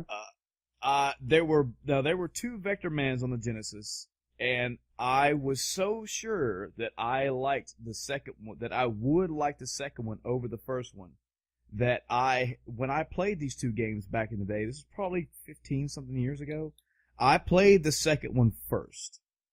And I played through it, I enjoyed it, had a good time with it. But I think it suffers from its own version of sequelitis. Mm-hmm. because I went back and then played the first Vector Man, and I liked it way better. I would have to today do that again to give you guys and gals actual reasons why, like give it my own personal reviews of each game. But either it was the level design, the boss design, just something about the first Vector Man appealed to me more than the second. But Vector Man as a whole, I think in my opinion, if you play either one of them, you can't go wrong. They're both good. They're both good shootery, actiony, jumping around, killing enemies games. But I preferred the first Vector Man over the second one. Maybe your opinion will be different, but mine was this way. Vector Man is a side-scrolling, like I said, it's a side-scrolling pseudo-platformer. It's mainly shooting enemies. The immediate grab of this game for people. This goes to show what it was like when you were a kid back in the 90s, because this game is beautiful. This game, the graphics in this game are awesome. The way for what it is back in the day. But all I ever saw from this game was screenshot images in magazines like GamePro, like EGM, etc. And I could tell the game looked good. But seeing this game in motion, way different. So much better. If you're ever interested in this game, you just look up any kind of review or anything you find on either Vector Man or Vector Man 2 for the Sega Genesis. The boss levels were all unique. It's just good. The character itself is made out of like. It kind of reminded me of that Ball Z, that B-A-L-L-Z, the Balls game for the Super Nintendo. That's kind of what they were going for. The character's literally made out of balls. He can stretch his arms to do things. The way he runs, these balls move, and it's a character. It's hard to articulate over a verbal audio podcast about what the designs are, but very unique, side-scrolling, actiony shooter. Unique level design, unique boss designs, difficult enough, and I enjoyed it. Had a good time with it. Yeah, I recall it being fairly difficult. Yeah. I had it. Yeah, I don't think I ever got very far in it. Sadly, it was one of those games where I remember the last 3 bosses in that game being stupid fucking difficult. It was difficult enough up to that point, but then it was a huge spike with the 3rd level boss. Mm-hmm. And this will go for this list and any other list. If any audience members out there, any fans out there are like, I'm really interested to know what your full opinion are. If I haven't played a game, I'll go back and play it again. Send us an email. Let us know if you want us to give a better opinion. But again, like Chris said, we're pulling this from memory. All I remember is playing, that's the main memory I have, is playing the second one and being like, that was a really good game. I enjoyed it. And not in a mean way, but kind of like, I guess I'll go back and play the first one too, since I played this one. I might as well play the first one. It's only fair, and then playing the first one and just loving it way more than the second one. Good games either way. Definitely worth a number 9 on my list. I can agree with that. So, speaking of balls... Go on. Number 9 on my list is actually Balls 3D. No, are you shitting me? Yeah. So. Wow. So we did not plan this. I nope. promise. Okay. Just like in Vector Man, your character, even actually more so than Vector Man, because Vector Man had some edges to him. He had a little mask thing, and I don't remember how detailed it was in game, but there was qualities to him, attributes to him. In Balls, first off, what kid didn't want to play a game called Balls and giggle at it? That's one of the main reasons I played it. But yeah, so Balls is a fighting game where your character is literally made up of balls, of orbs. That's it. Different colors, different shapes. Like there was one that was a monkey, I believe. You had the chick, of course, pink ball, so that's a chick, For the audience that doesn't know, the reason why we're specifying balls like specifically is because we mean like actual spheres. Yes. So the 16-bit systems had a workaround to make things look 3D that weren't 3D, and this and Vector Man are two good examples of how they would do that. Yeah.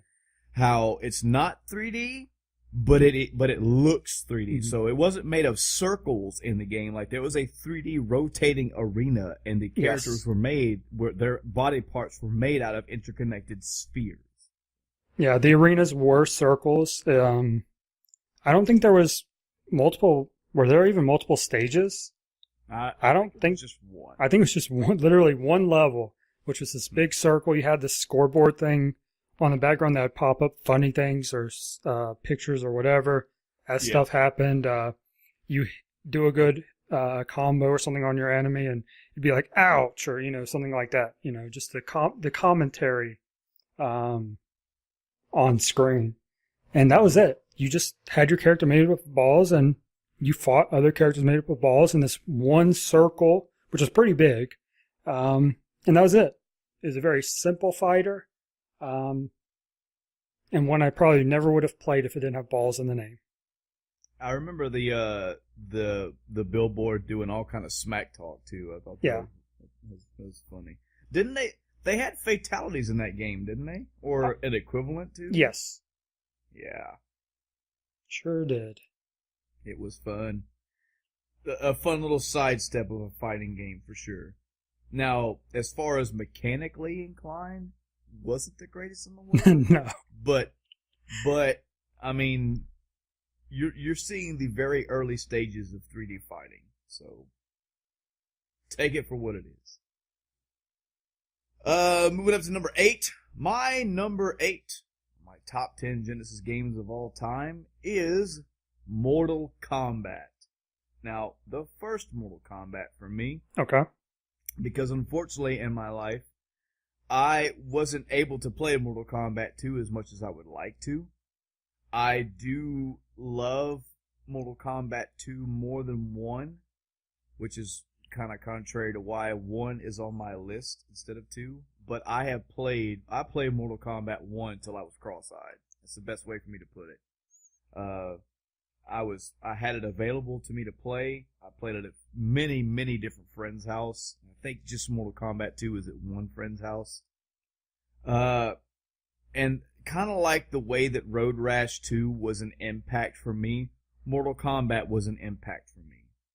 Because by the time Mortal Kombat was out, I had played Street Fighter 2 all over the place. I played many different variations of Street Fighter 2, including the Street Fighter 2 Championship Edition for the Sega Genesis.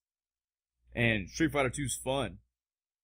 But when I played Mortal Kombat 2, it was a whole new world. Just it felt like about the same amount of characters as Street Fighter 2. Of course, not as much as Championship Edition, and definitely not as much as the Super Street Fighter 2. But the fatalities, the blood, the music, the aesthetics of the game, I always preferred Mortal Kombat 1 over Street Fighter 2. Now, today, it's kind of up in the air, because I love Killer Instinct. Street Fighter 5 is not bad, but I love Tekken, and I love Soul Calibur, so I mean, I don't know. I really don't know what I would pick these days. But back in the day, Mortal Kombat 1 just had such an impact on me as far as fighting games. I felt like I was being naughty when I was playing these games, like I wasn't supposed to be. Because I really wasn't supposed to be, but I mean, you had fatalities, you had the blood and the blood and the gore for me was not the selling point. The blood and gore for me was like, okay, this game treats me like I'm an adult. And this game treats me like it's okay. It's not shying away from what would happen if I throw a fucking spear in somebody's face. Right. You know? The game is treating itself as in, this is what would happen if somebody uppercutted you through a floor and you landed on spikes. You know? So, it's not just that it was gory, it was the fact that it respectfully did not pull punches. And, I'm so torn with it. I do love Mortal Kombat 2. I love that there were more characters. I loved when Baraka came around. I loved playing as him and just fucking swinging blades around. I Yeah. love the level designs in Mortal Kombat 2. I mean, to tell you the truth, if we're talking about what games you should play on the Genesis and not go wrong, you're not gonna go wrong with either one of these two. But for me, just strictly nostalgia speaking, not objectively, just speaking on which I preferred, which one had the more impact for me, which one really struck home, it was the first Mortal Kombat. Yeah. I enjoyed it, had a good time with it, worthy of my number 8 spot. So I enjoyed all the Mortal Kombats. I did put Mortal Kombat 2 on my list as number Okay. 4. Okay. And the reason I picked 2, again, just an arbitrary reason, kind of like yours, is I bought Mortal Kombat 2, again, pawn shop game, got home, I beat it on my very first try. Wow. And I've never beat it since. Do you want to hold off talking about Mortal Kombat 2 till number 4, since technically it's not Mortal Kombat 1? No, I don't. I mean, I think you've covered pretty much all there is to say about Mortal Kombat. Okay. It was the serious fighting game, whereas Balls was the funny one, and you had Street Fighter was another serious one, but Mortal Kombat, with the blood, the fatalities, it was the much more serious fighting game. And that's about all I think I can add to what you've already said about it. Yeah. So what about you for number 8? So number 8 is Jurassic Park.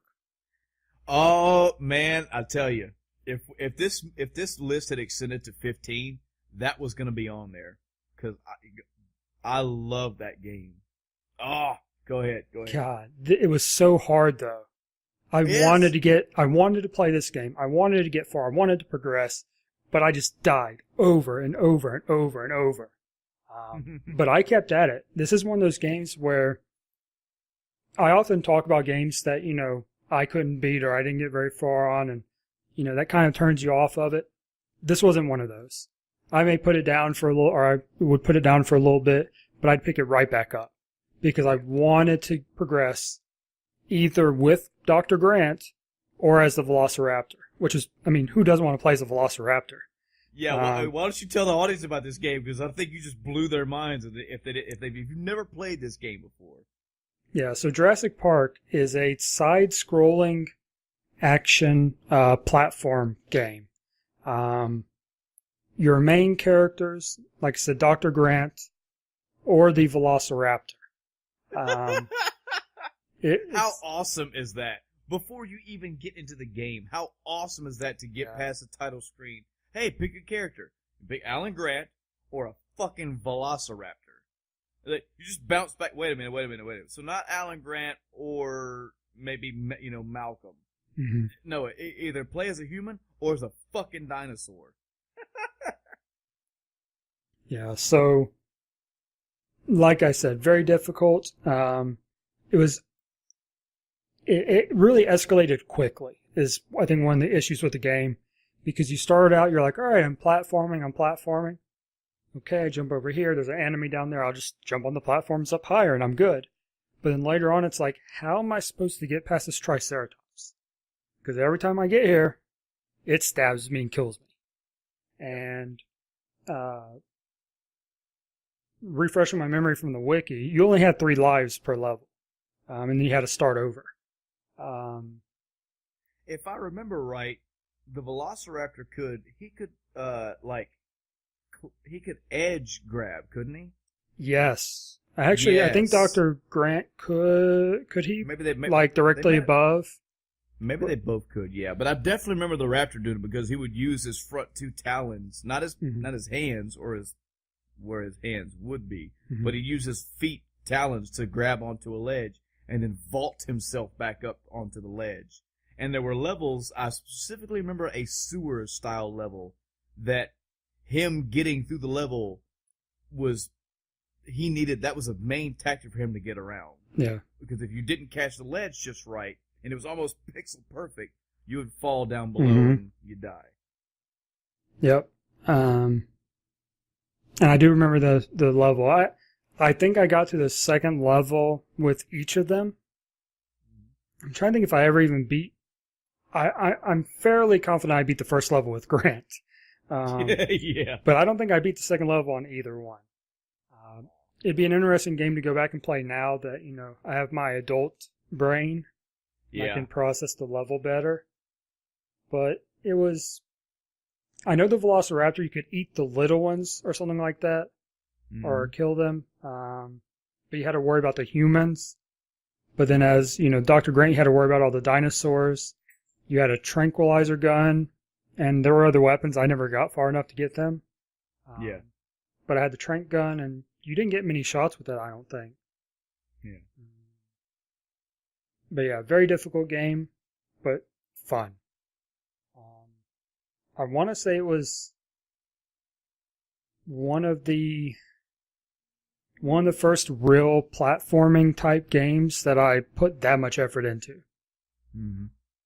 It had a really dark tone to it too. That's one of the things that attracted me to that game a lot. Like the colors, the everything about the game was very dark. Even when you played as Grant, the area, like you had your tan pants and your blue shirt and your hat, but everything around, I mean, you felt like you were in peril in almost every level of this game. Even the forest style games, the music accompanied that as well. Definitely a fun game. The fact that you start the fucking conversation by, you can play as a raptor. And don't let this fool you, by the way. You can play as Grant or as a raptor. You will love playing as the raptor. Grant was fun as hell to control, too. Like, he's not as cool as playing as a raptor, I get that. But he wasn't a character that was, like, horrible when you played as him. That's just my opinion. Still a fun game all around, either character you pick. My number 7 is Castlevania Bloodlines. This one I didn't play till later in my life, probably around when I was like 28, 29. Unfortunately, I only played through this game twice. And this on this list, it was actually a toss-up between Castlevania Bloodlines or the Contra Hardcore. And for me, Castlevania won out. The reason why this made so far up on the list for me is because I've always been a Castlevania fan, period. And feeling like the epitome, and I know the history, I've read it and seen it and had explained to me thoroughly in my years as a gamer, but the history of Castlevania games, for me, feeling like the epitome of the 16-bit era was the SNES Super Castlevania 4, and then going over and playing Bloodlines years down the road, I missed out on a lot. Castlevania Bloodlines was very good. I feel like the Genesis fit the aesthetics of Castlevania far better. The darker tones, the darker theme, the music, pretty much, yeah. But if you don't know what Castlevania is, period, you've got some homework to do. I would suggest starting somewhere up further down the chain, like maybe Castlevania Symphony of the Night. But the side-scrolling 16-bit style era Castlevania is really it's a hallmark. It shows another step in the progression of where these games were going. And picking between Bloodlines and 4, I really feel like 4 wins out. You had 2 different characters you could play as. You could pick as I forget their names. I played through as both of them, and it's hard. It's hard just to gush about this game because it's a Castlevania game. You really shouldn't have to gush about this game. I remember there were some bosses that I remember. All right, well, I mean, I guess if I have to. So Castlevania Bloodlines is a side-scrolling action platformer. You'll notice a trend in this list of ours, but that you're going through castles in various castle-themed areas set in Transylvania-style areas, and you're going after Dracula. I'm sure this game had a direct story. I don't remember at the top of my head, but that's the idea. You're going around, you're whipping things, you're using special items, you're using usually just your main thing is a whip. And just the level designs in this game. They are side-scrolling, but they also go vertical at some point. The bosses are the highlights of these games, the way they're designed. This game, I remember there was a gigantic bat. Oh, I loved his design. For whatever reason, his head, the way his head and body was shaped, it kind of reminded me of the final boss of Blaster Master. If you see the pictures side by side, you get that. But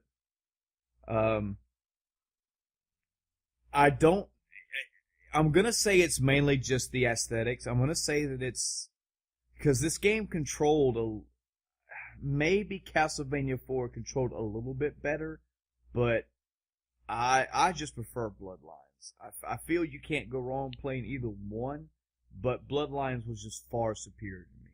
It was a solid entry into the Castlevania franchise as a whole. And like I said, I didn't get to play this till later on in my life.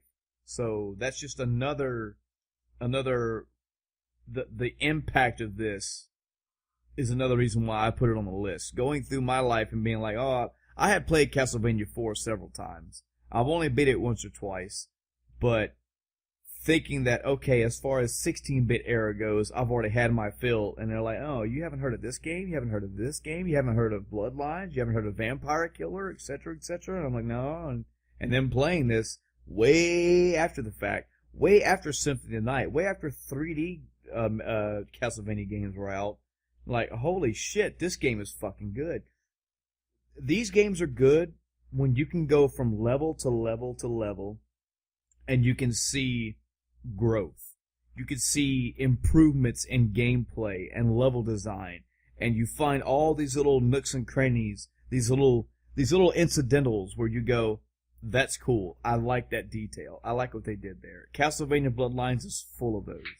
Again, we're pulling these from memory, so I don't have a full review on this one. I've only played it twice, so that's all I can really do is gush about it and tell you that I played it later in my life. We're talking into the 6th generation of game consoles, and I was very impressed.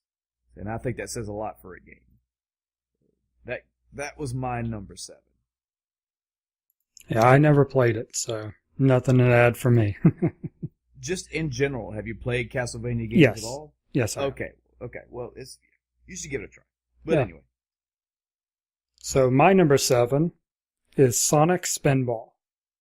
Oh, you said Sonic, and I was like, here we go. Okay. Go ahead. So everybody knows who Sonic is. You know, the lovable, speedy hedgehog. You may have heard of him. Yeah. So Sonic Spinball was actually a pinball game. Spinball, pinball, get it? He spins pinball. Anyway. So yeah, it was literally a pinball game where your objective was to collect emeralds and then kill the boss of the level.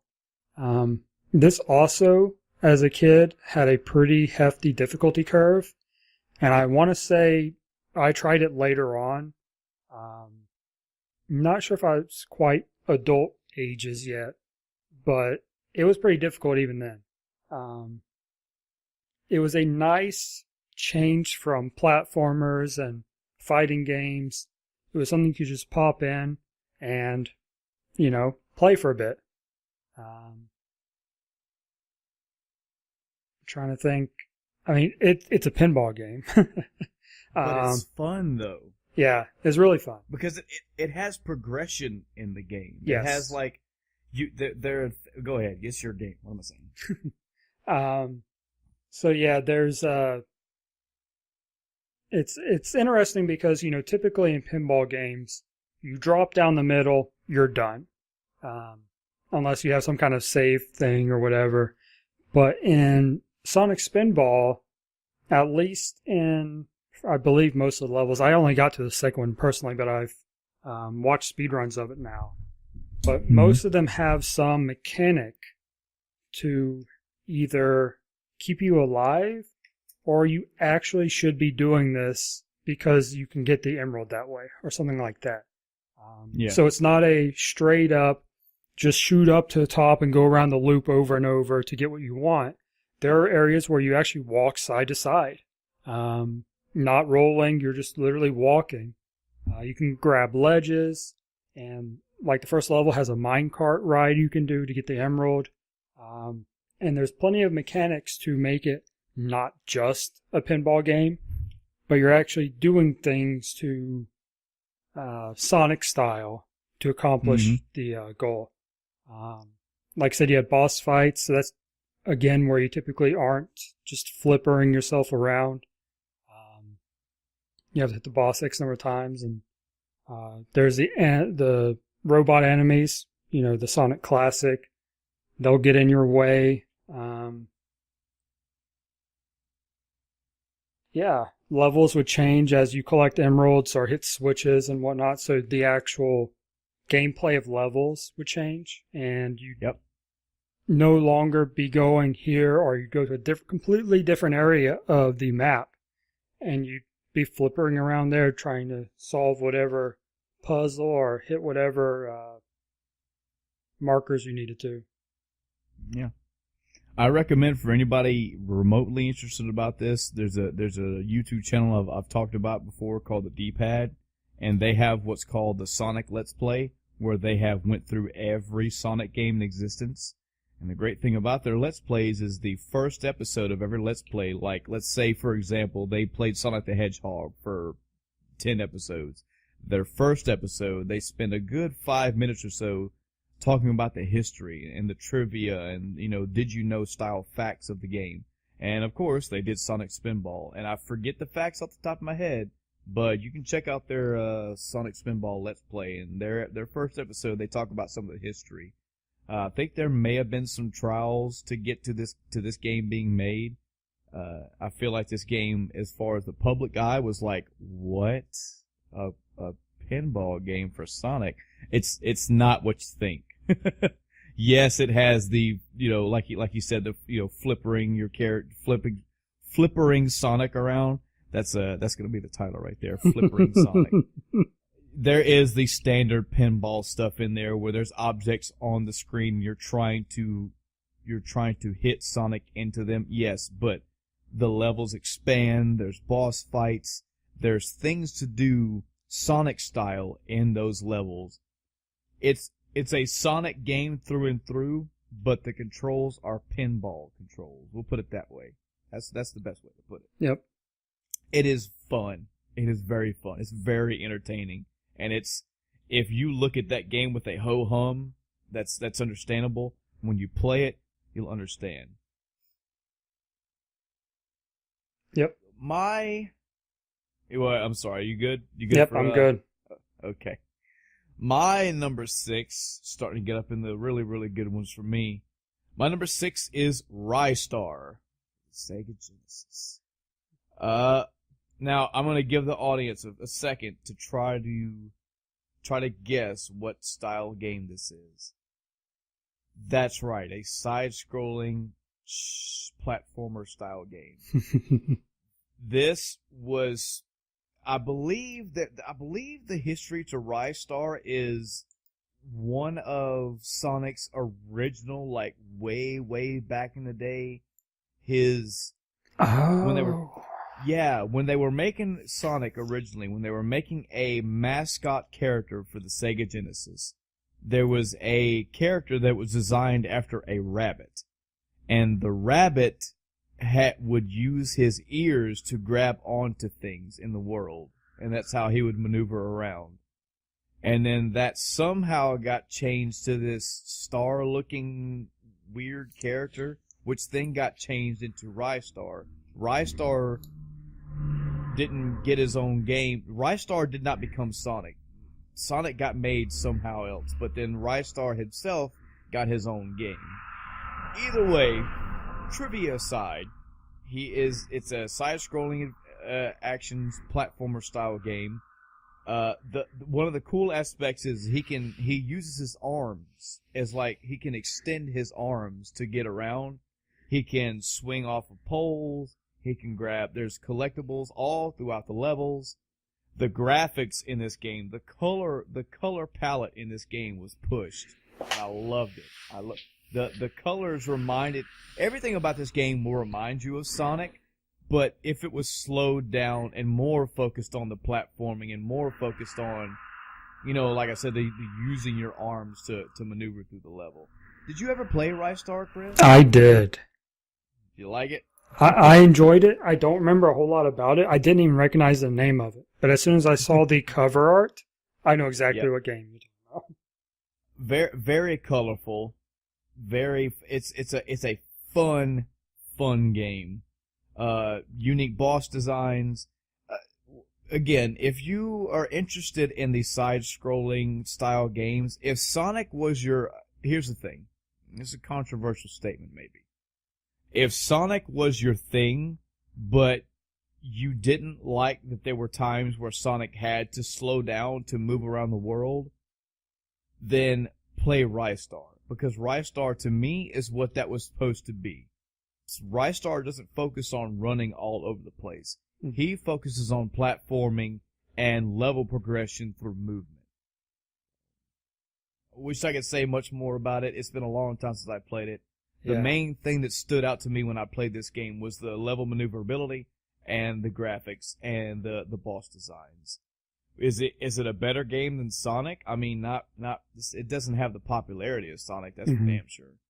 But as far as fun platforming style, it's right up there. I mean, right up there in my opinion. Obviously because it's in my top 10. All right. So I will call your anthropomorphic star and raise you an anthropomorphic bat. Arrow the Acrobat. The Acrobat, yep.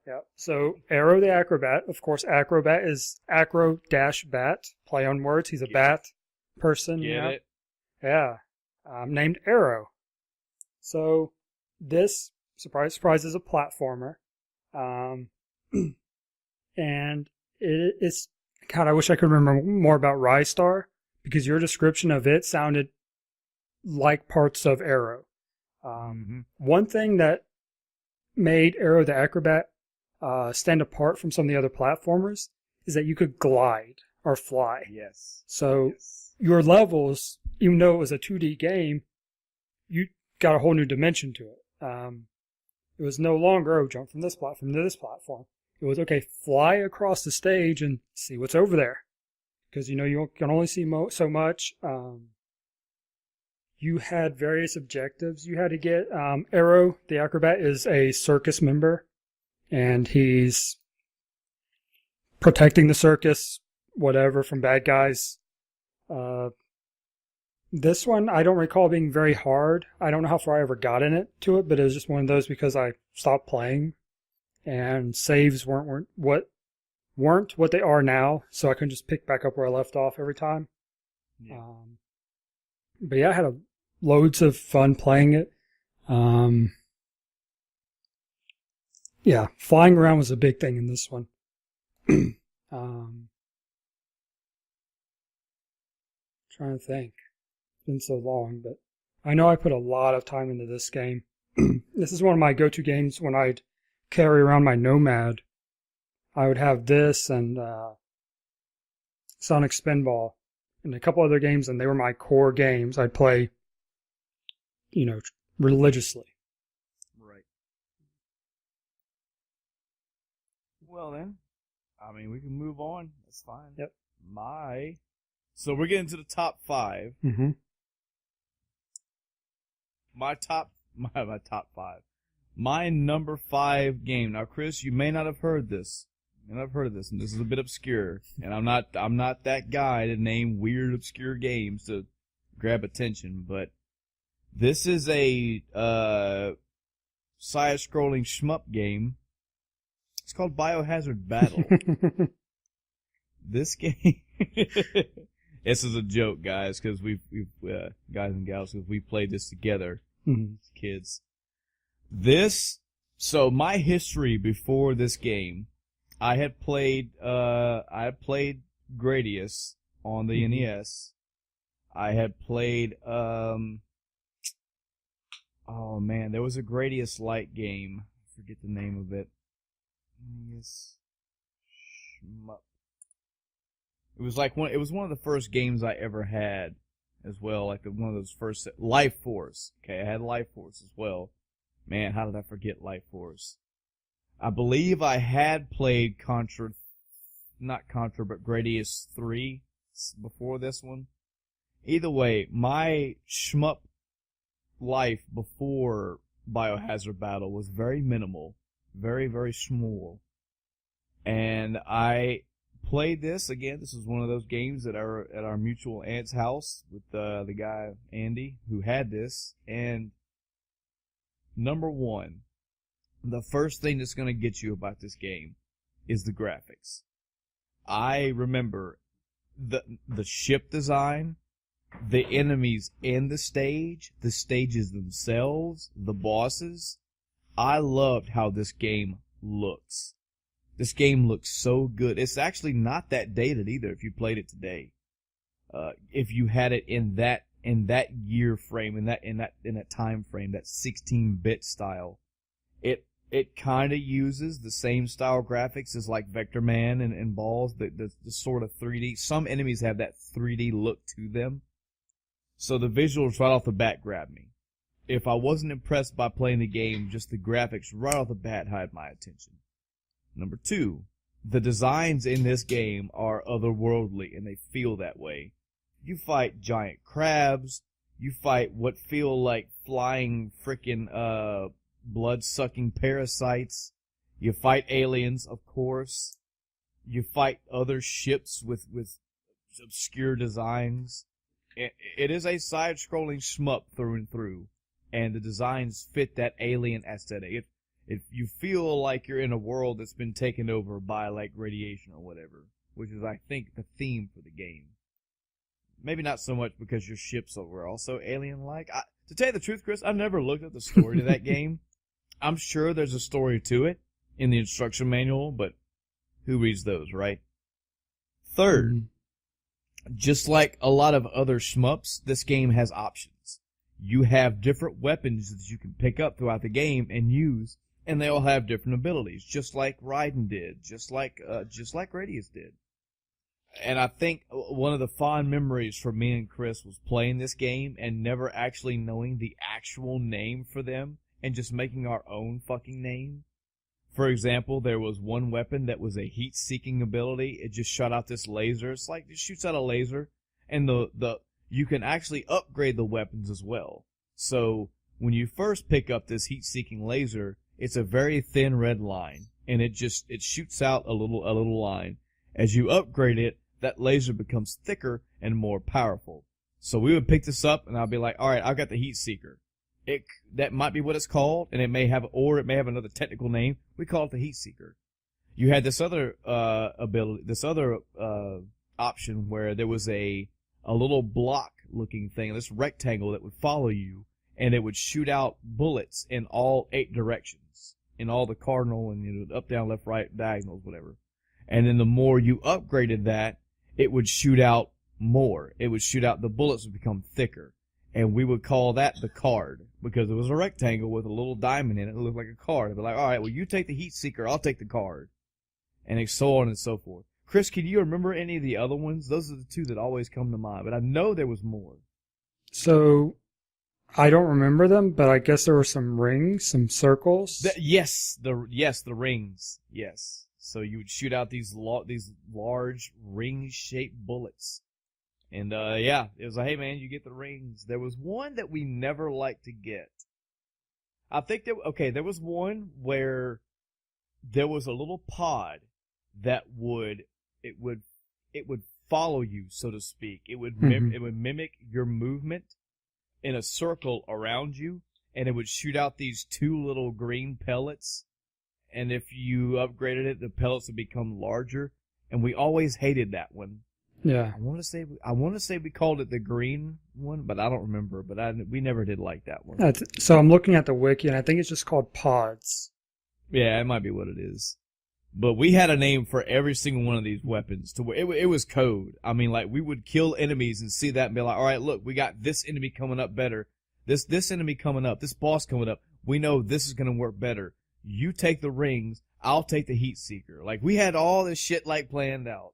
I don't think we made it too far in this game because as standard with shmups, as you get further into the levels, the further you get, the harder the levels get.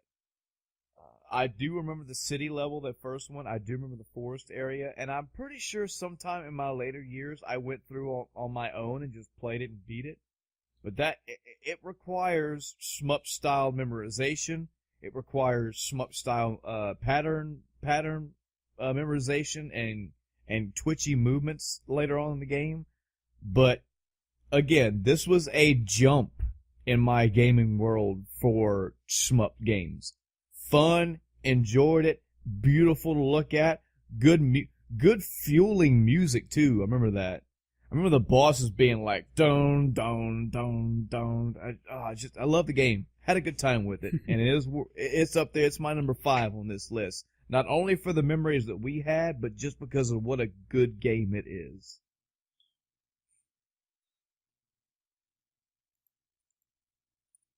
All right.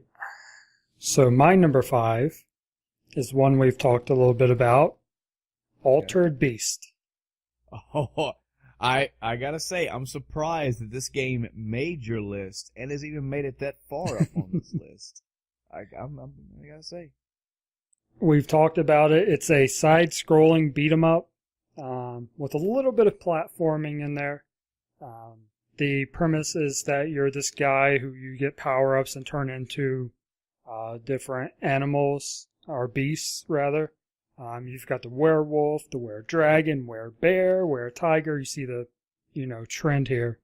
And it was a very difficult game. First level wasn't too bad, but it quickly escalated. I'm not even sure what to say about this, because we talked about it so much before. It's okay. It's every episode maybe somebody's first. Maybe they didn't know. Maybe they haven't heard you talk about it. You can gush. It's your top 10 list. Yeah, and I think the reason this one was as hype on was 5 on mine is just because of how much I played it. Again, kind of like Jurassic Park, I kept going back to it because I wanted to get further, and the power up. Just hearing that over and over. It was such a nice soundbite. It's like, great, got it, okay. And yeah, it's just a solid beat 'em up. I think I played this game again later in my life. There was a time where I acquired a copy of this game and several Genesis games and played through them just for shits and giggles. And this game didn't hold up for me. It didn't age well at all. I have fond memories of going through that first level, and going through that first level, there's a trend with this one as well. More on that in the future, in a minute. But getting past that, the controls and the graphics, like it has not aged that well for me, in my opinion. I think that this is one of those games. Number one, it was a pack-in game with a Genesis. So when you had it, it was one of those where, cool, you got this. This is one of the first games you probably ever played. But, and it's also good playing co-op with a friend, but I don't know. The nostalgia glasses are not on with this one. Mm-hmm. It didn't do it for me in my later years. I'll treasure the memories I had, that's for sure. But yeah, it's an old game and it shows.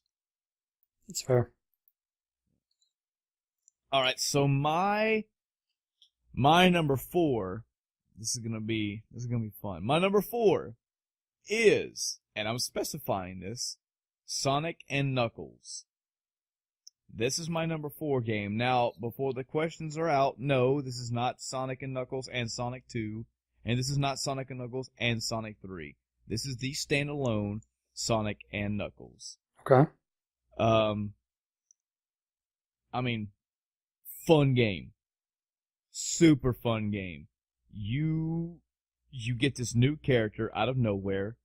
The game, without words, mind you, tells you the story about what's going on. It has narrative in the game with this new character, Knuckles.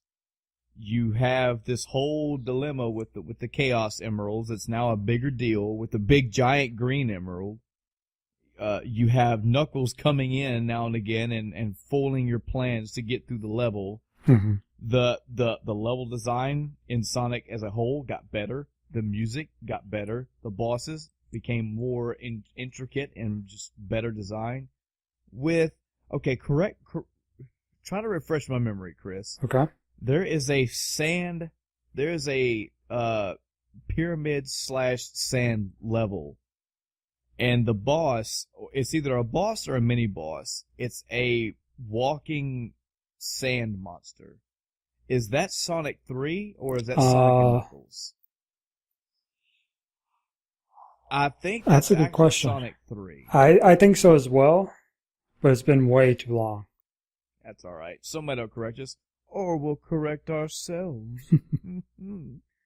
Either way, I think that was a boss that was lackluster to me, but I can't recall if that's actually Sonic and Knuckles or not. But number one, right off the bat, the first level of this game that you play through has a thematic change of seasons as you progress through the level.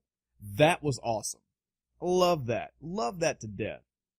You also have the part where Robotnik flies in and drops fucking bombs and blows everything. So then the theme of the level changes again to this fun, like, tropical island style level to the island's on flames. The island's on fire. I don't know. All around, I love the new character. I love the progression that led to Sonic and Knuckles. Mm-hmm. And the fact that it was a locking cartridge where you could put Sonic 2 or Sonic 3 in. I think if you put Sonic 1, you couldn't. You got that standard, this game is not compatible with Sonic and Knuckles or whatever. I think those are the only two. I think so. I don't think, like, Spinball, no. Sonic 3D Blast, no. I think those are the only two. But either way, again, I'm specifically talking about Sonic and Knuckles, but as an aside, as an additional cool thing, you could put in Sonic 2 or Sonic 3 into the top of this cartridge, and it lets you play as Knuckles in those two games. Awesome. And those two games are 2-player co-op, so now you can play. That's so good. That's so good. So Sonic and Knuckles is on my number 4 of my list. Yeah, those are the only two games. Yeah. Just Googled it, confirmed. Mm-hmm. Alright, so I already said my number 4 is Mortal Kombat 2. Yep. Again, the only reason I picked 2 over 1 or even 3, I'm not sure how high Sega went and that I actually played, but it was because I beat it.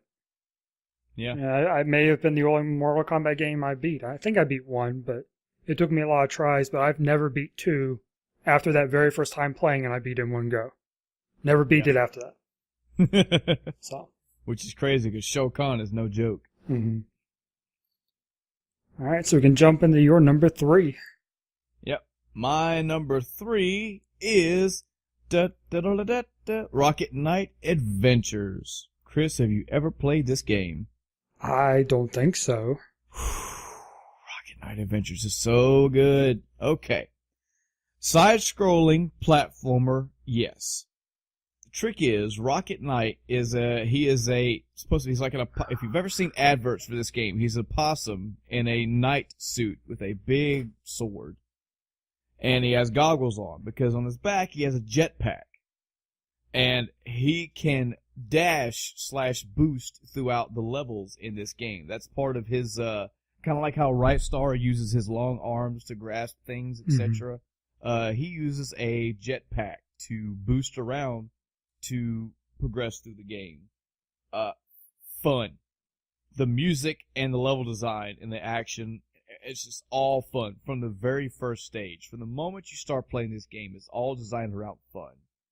All of the bosses are unique. They all have ways you have to take them down. They're unique design. It's not just bop them on the head. And they all, to some degree, use that jetpack to a degree.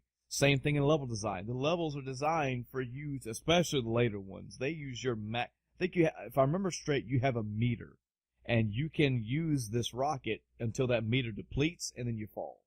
Mm-hmm. And the later stages use that to their capacity. It is such a charming game. And again, this is another one that I played later in my years. And there's so many of these games where I did not know about them.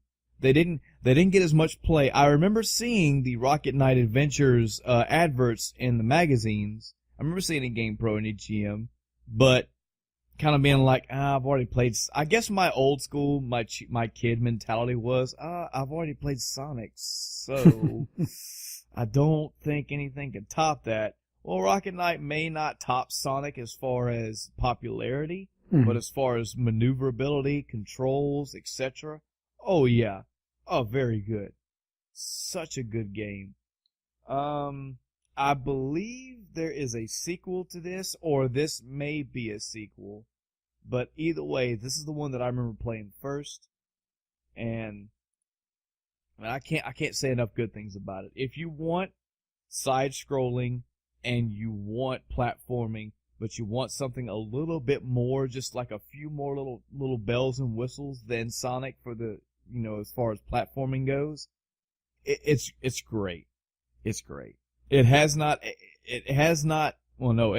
aged very well, actually. Sorry, I said it the wrong way. I believe that there is a remake. I believe that there was like a remake / remaster. I have not played that. I've heard middling reviews about it from like hardcore Rocket Knight fans. From what I understand, if you want to play, the best one to play is this one that I played, Rocket Knight Adventures. Oh man, I hate that you haven't played this because it's so hard to talk about it and just not gush. Yeah, I recognize the cover of it, but I probably only saw it in magazines. I don't think I ever played it. Well, for you or for anybody else out there that's ever heard of this and wants a good platformer, there's a level where you fucking get inside a robot and do like a fucking rock'em sock'em fight almost. I mean, there's so many unique level and boss designs in this game. And it's underappreciated. It's as fun, if not more fun, than Sonic titles as far as the platforming goes. That's my number 3. All right. So my number 3 is Streets of Rage 3. Oh boy, I've never played it. Really? Okay. Mm-hmm. So Streets of Rage is a side-scrolling beat-em-up. It really, when I looked at it and played it, reminded me a lot of the old Ninja Turtles or Double Dragon, side-scrolling beat-em-ups. This was the one I played. I played Double Dragon, sure. I played Ninja Turtles, but I didn't own them. I owned Streets of Rage 3. So it was the beat-em-up I played. And it was... I found it really interesting with the character options because they were so drastically different. You had the typical guy, like the Ryu of the game. He's the martial artist, buff guy, fire punches, stuff like that. He was the more traditional, your Double Dragon type character. You punch kick. That's, I think, about it with him. Punch kick, yeah. Yeah. So you had the chick who was, I believe, faster, and I think she did more things related to kicking, if I'm not mistaken. And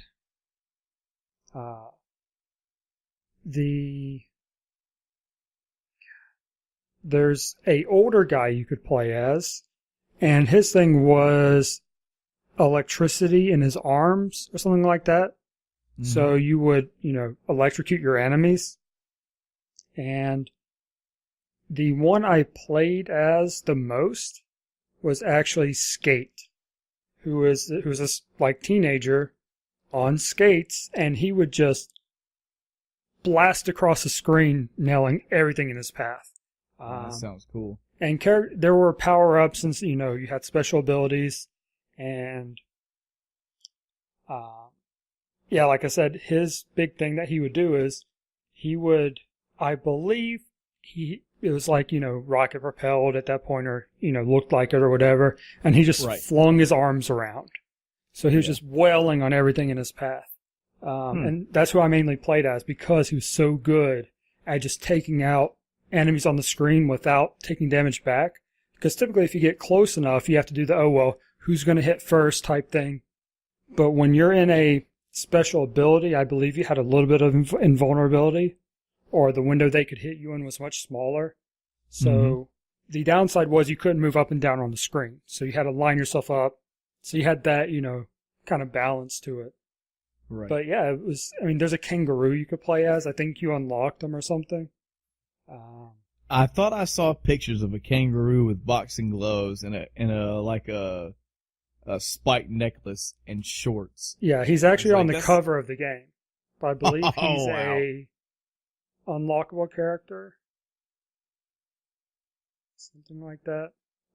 That's pretty cool. Excuse me. But yeah, so this is another one where I think I made it decently far in it. I'm not sure how many levels there are. But I never beat it, but I just enjoyed playing it. It was a beat 'em up. You just kill all the enemies, progress, start over when you die. Let me ask you something. Sure. Have you played Streets of Rage 2? No. Or do you know if you have? No? Because from what I hear from Streets of Rage aficionados is that 2 is the creme de la creme. Don't know.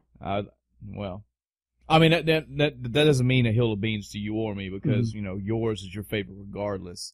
But, maybe you want to try to backtrack sometime and play Streets of Rage 2 and see if that's supposed to be like the epitome of all of them.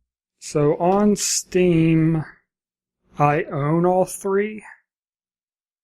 I don't know if any of those were from today's purchases or not, but yeah. I do have all 3 on Steam, so I may go back and play the other ones. But I specifically remember 3 being the one I played a ton of. Right. Cool. All right. We're moving down to my number 2.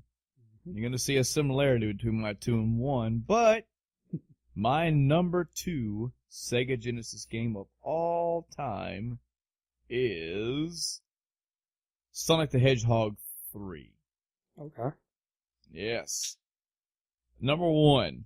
This is going to be kind of where the nostalgia comes into play, especially for number 1, because Chris and I both spent a lot of time on this game together. Mm-hmm. This was 2-player co-op, and we predominantly played this game 2-player co-op. If I'm not mistaken, Chris, you have to correct me, but I'm pretty sure you and I actually beat this game together. Yes. I think we did.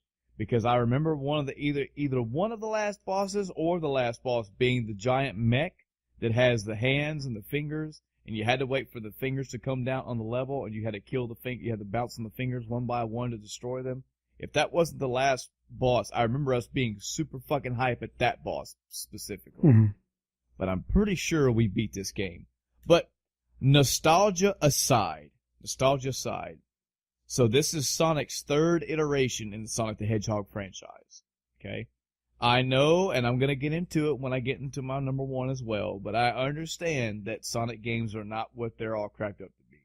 Okay, I have went back and have played Sonic 1, Sonic 2, Sonic 3, Sonic & Knuckles, and Sonic CD, and Sonic 3D Blast.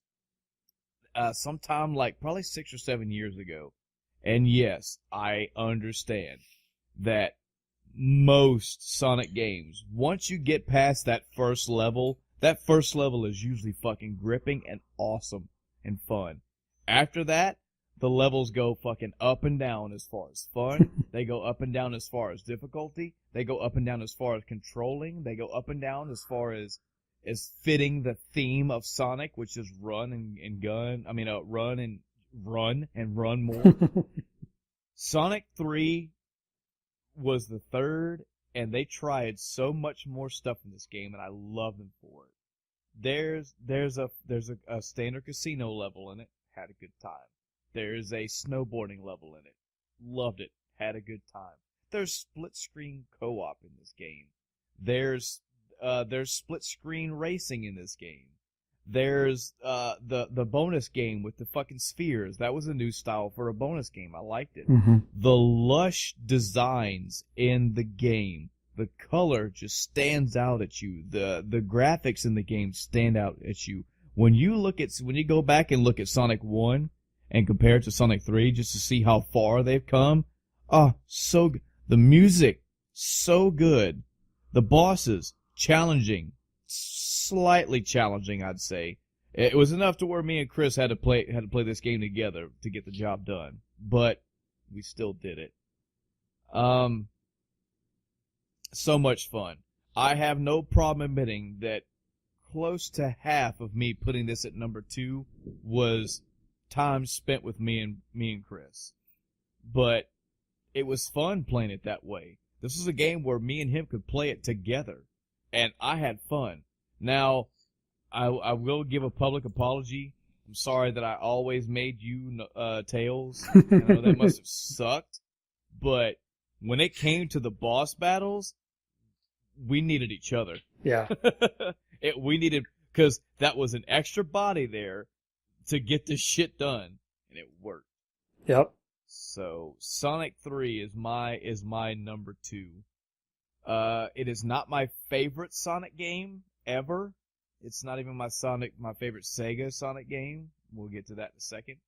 But it's so good. It's so good to see how far they came with this game and what they were doing. Like, they just kept pushing this game and pushing it and pushing it. And the next big push, aside from Sonic 3D World or Sonic 3D Blast, was to go to the Dreamcast. Or well, I think they tried to do a Saturn game, but that never got released. I don't know. I think that never got released. I think there was Sonic Racing, maybe it was on the Saturn, but the next big jump for Sonic was on the Dreamcast, which we'll have our Dreamcast list one day in the future. We will. I will say right now, I like Sonic Adventure. That's as far as I'll put it. But yeah, Sonic the Hedgehog 3, my number 2, well deserved there, and it holds a lot of fond memories in my heart. But I love that game. It's fun. It's designed to be. It's a very kinesthetic game. It's a very kinetic game. It's meant to be that way. Mm-hmm. Now there are levels in that game that slow the fuck down, but I think that the way that they slowed down, the slower levels in that game were better to me than 2 and 1. That's just my opinion. Yeah. Do I agree with the level design in particular? No, I don't think they all fit Sonic's theme, but man, I don't know what to say, Chris. I had fun with Sonic 3. That's the best way I can put it. So, you talked about Sonic and Knuckles and now Sonic 3. Well, my number 2 is Sonic and Knuckles with Sonic 3. Now, I enjoyed both games individually. Like you said, playing Sonic 3, had a blast with it. But adding Knuckles was a huge, huge thing. You know, like I mentioned earlier with Arrow the Acrobat, being able to glide adds a whole new mechanic to it. So, adding Knuckles to Sonic 3, that completely changed parts of the game. And I realized that I went through the entirety of Sonic and Knuckles and didn't even talk about what Knuckles is or what he can do. I'll let you do that one on this one. That's a bad mistake on my part. I'm so sorry.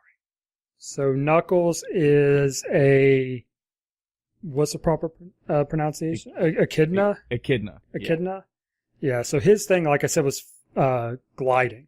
He could spin dash, like every Sonic character pretty much can at that point.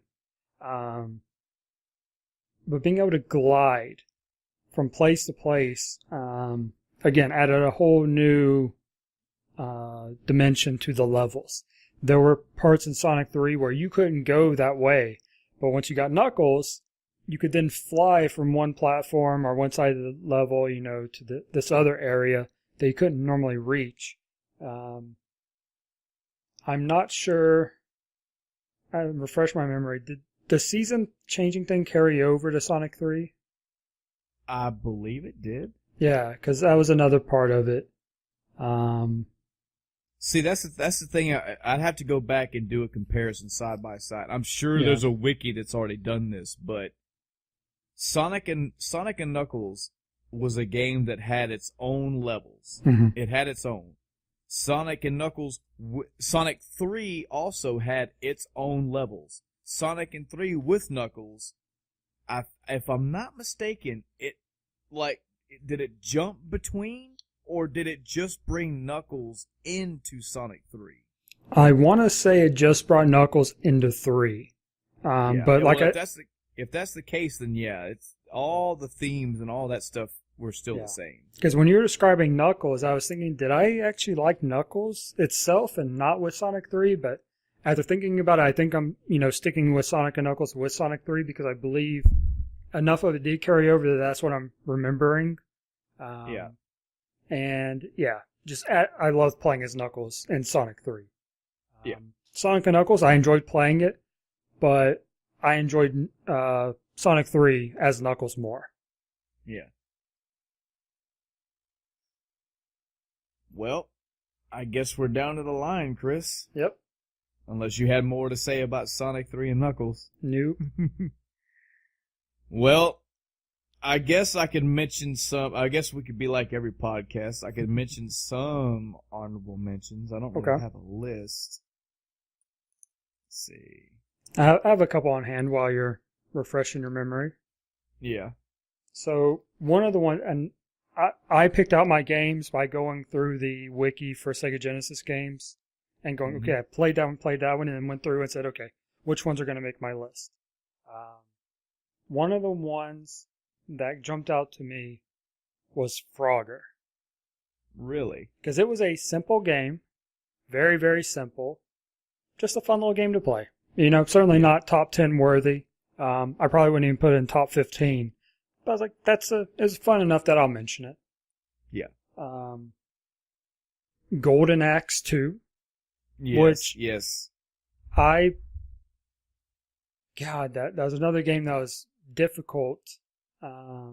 Side scroller, beat 'em up, I guess. Was it beat 'em up? Yeah. Kind of have that traditional, warrior. I guess the female character would be more of a rogue type, and then you had the dwarf guy with the axe. So you have 3 different characters and 3 different styles of play. Just all around fun.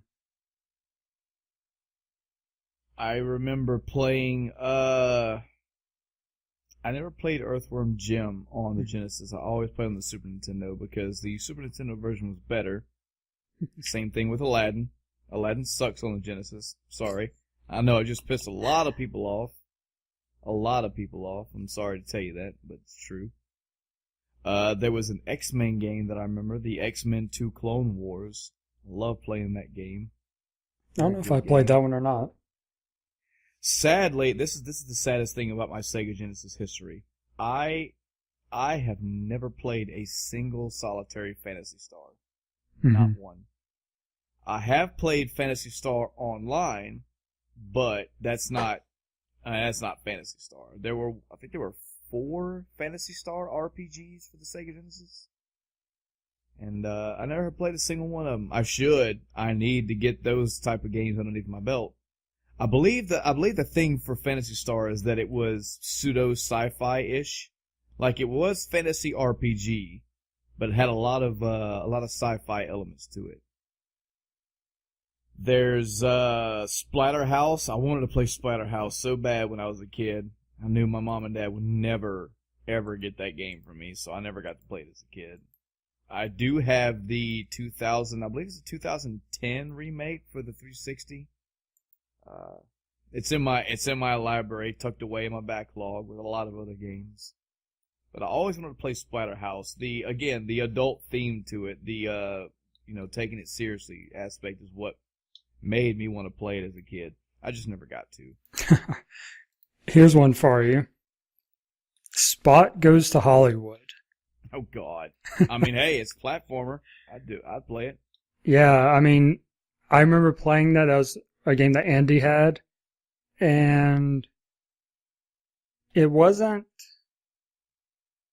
I'm trying to see what they actually categorize the game as, because I don't really consider it a platformer. Because you had some jumping around, but it was mainly navigating around levels. Yeah, I think it was mainly jumping. I'm pretty sure it was just jumping and platforming. I remember playing Spot for the Super Nintendo. And I remember it being just, I don't know if you had an attack. I think you just jumped on things to kill them. And you just, like, you would jump on bubbles to bounce around. Mm-hmm. Yeah, that's what I remember from it. I don't know. That was another one that was fun to play as a kid.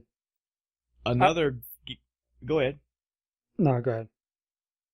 I was just going to reiterate that Aladdin sucks for the Sega Genesis. But, another fun game to play co-op that Chris and I played often was,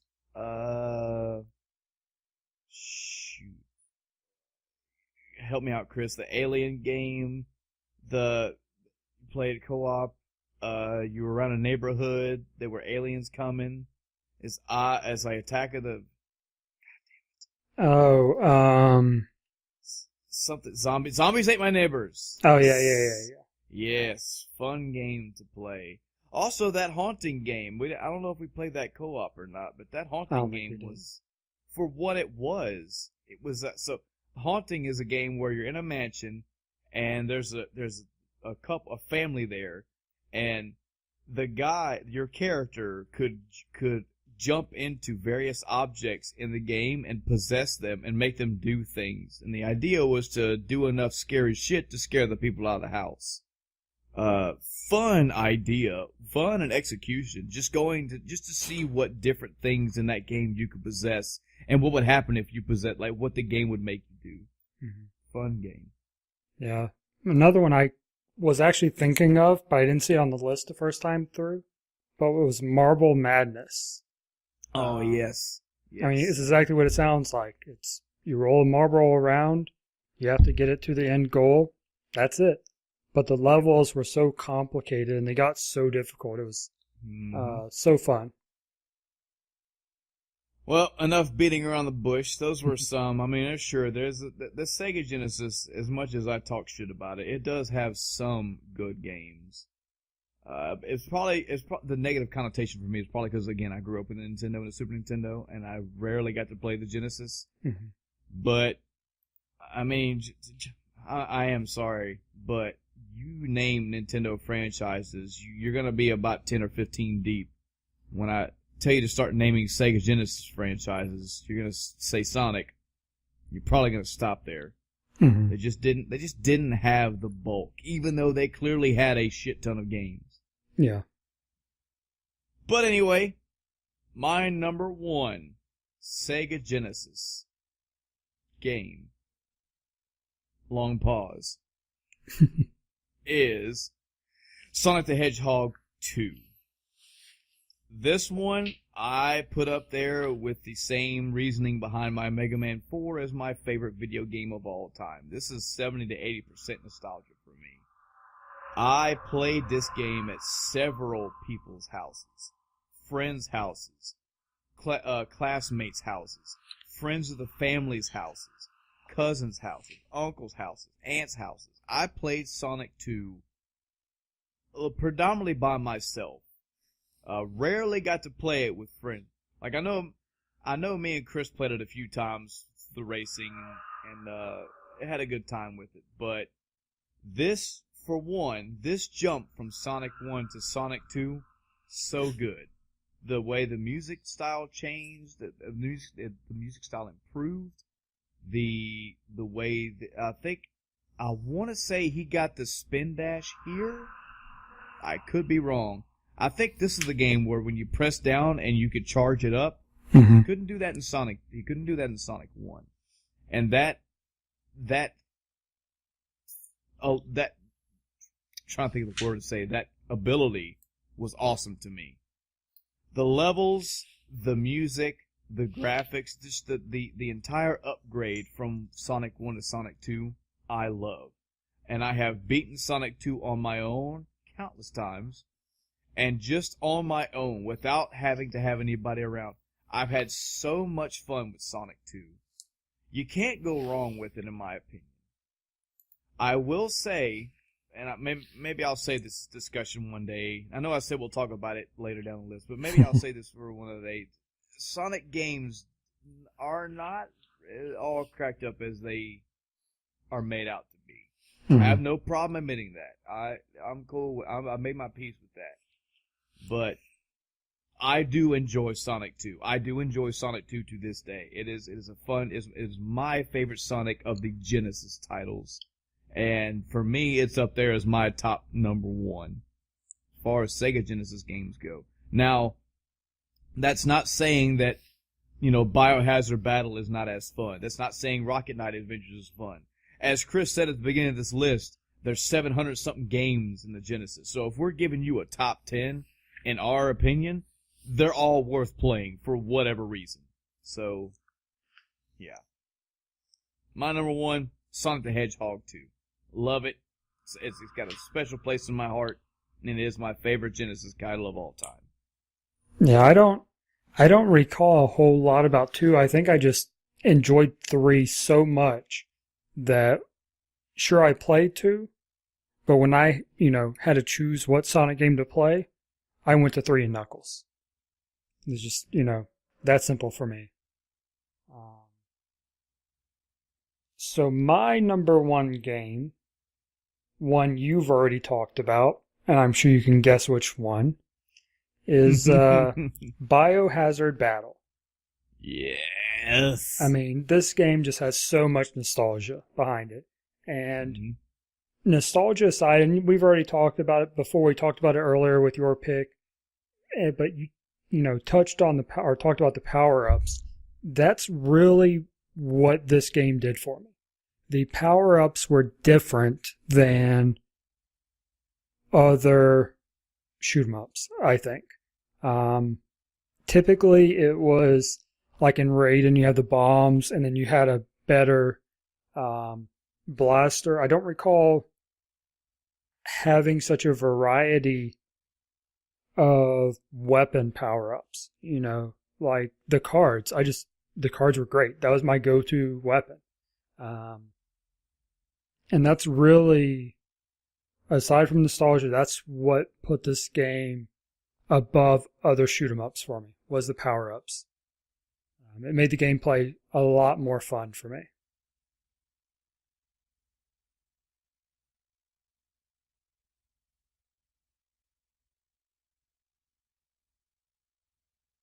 And that's all I got to say about that.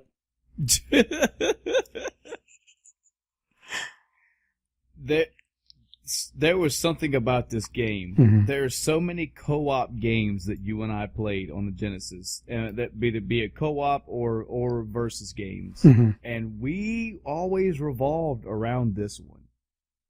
It could be the gameplay, it could be the level designs, it could have been, the stupid thing of us finding options in the game and not even knowing their real names, and just making our own little secret language for it. Whatever it was, we always came back. I'm pretty sure we played this one every single time we met up at some degree. Like we made like a session just to play this one. Yeah. It's fun. And I'm going to say this, I think I've said it before, but one day I'm going to have my own little top 15 list. And I've already said it before. Everybody knows Mega Man 4 is my number one video game of all time. And people look at me like I'm crazy when I say that, because they look at the other games on my list and go, there's no fucking way in hell. No way on God's green earth. How the fuck are you picking Mega Man 4 over Chrono Trigger? How are you picking it over Suikoden 2 or GoldenEye or Metroid Prime? And I'll say this because I'm saying this because Chris said this when he started his number one. It's got a lot of nostalgia. It's got a lot of memories. It's got a place in his heart. That is where the top 10 comes when you make a personal list. Okay?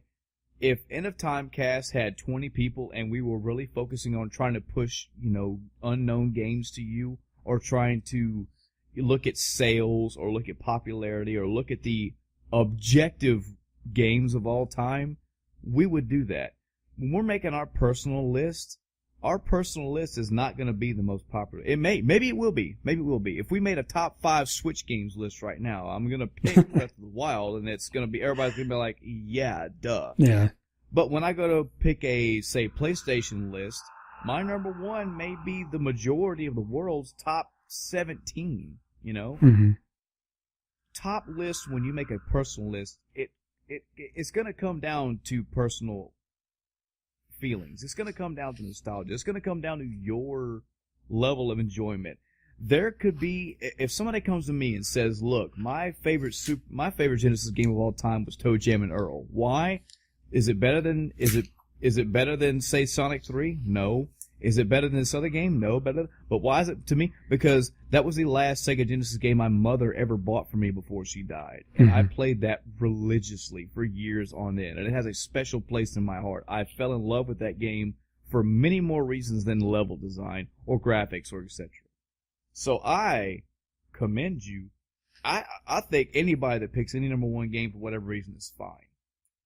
Now, when you say objectively, when you say stupid things like, I think that, I don't know, let me think of some bullshit to make up off the top of my head. I think that Super Mario Brothers 1 is an objectively better game than Castlevania Symphony of the Night because the controls are better. Well, then you're just making a silly statement. Then you're just being crazy. Mario 1 does have tight controls, but the controls in Castlevania are more advanced. They have more input lag. They're just designed better. Come on, don't be crazy. But hey, getting back off my tangent and off my soapbox and back to the list, Biohazard Battle is a very fun game. If you have never played a shmup game, or if you've never played an old school, say 8-bit, 16-bit, 32-bit shmup game, and you're looking for something fun in that area, you want to test the water, try Biohazard Battle. Try Biohazard Battle. It is fun. It has its own little theme, it's its own little game. And it follows all the same tropes and all. You will get a shmup style game out of it, and it will be in its own little corner of the world as far as shmups go. Yep. So and it's only $1.50 on Steam right now. There you go. There you go. So that's it. That's our top 10 Sega Genesis titles of all time. Now, again, this is not the End of Time casts list. This is our personal list, Chris' list, and my list. We will have a End of Time cast list for other things down the future, but for now, that's it for this list. That's it for this episode. Thank you for listening. We hope you enjoyed this episode. You can catch many more in the future. We have more coming. You said again this is episode 24? 23. 23. So total you do have 24 other episodes. Yes. You have 24 episodes in total now. Hopefully you like something. You can find us on Facebook. You just type it into Timecast. We have a page there. You can give us a like, follow us up. We always update the episodes coming out whenever they're uploaded, so you can keep track there. The SoundCloud page itself usually updates whenever I upload an episode, so you have a couple good ways to know that the episodes are out. Facebook is one of them, SoundCloud is another, and Twitter is another one. We got a Twitter page. Still have not been tweeted at. I do twitting myself. I've twitted other people. I've done retweets. I'm a retwitter, so there's that. What are your top 5, top 10, top whatever Sega Genesis titles? What are your opinions on the titles that we talked about? What things do you agree with? What don't you agree with? How was your Christmas? Oh, I'd take that. I'd love to know what games you got for Christmas or how you enjoyed it. Or did you have to work? Tell me that shit story, because I've been there. You can send us an email. You can send us an email at endoftimecast@gmail.com. That's endoftimecast@gmail.com. No funny spelling or numbers in there. It's just spelled just as I said it. We love to hear from you, and I guarantee you at this early stage in the game, you send us some type of email or something, we're probably going to read it on the podcast and talk about it or answer your questions. We'd love to have some feedback from you. We'll have another episode coming out in about a week. But until then, this has been another episode. This has been another episode of the End of Time Cast. Until next episode, I'm Michael. I'm Chris. Good night, everybody.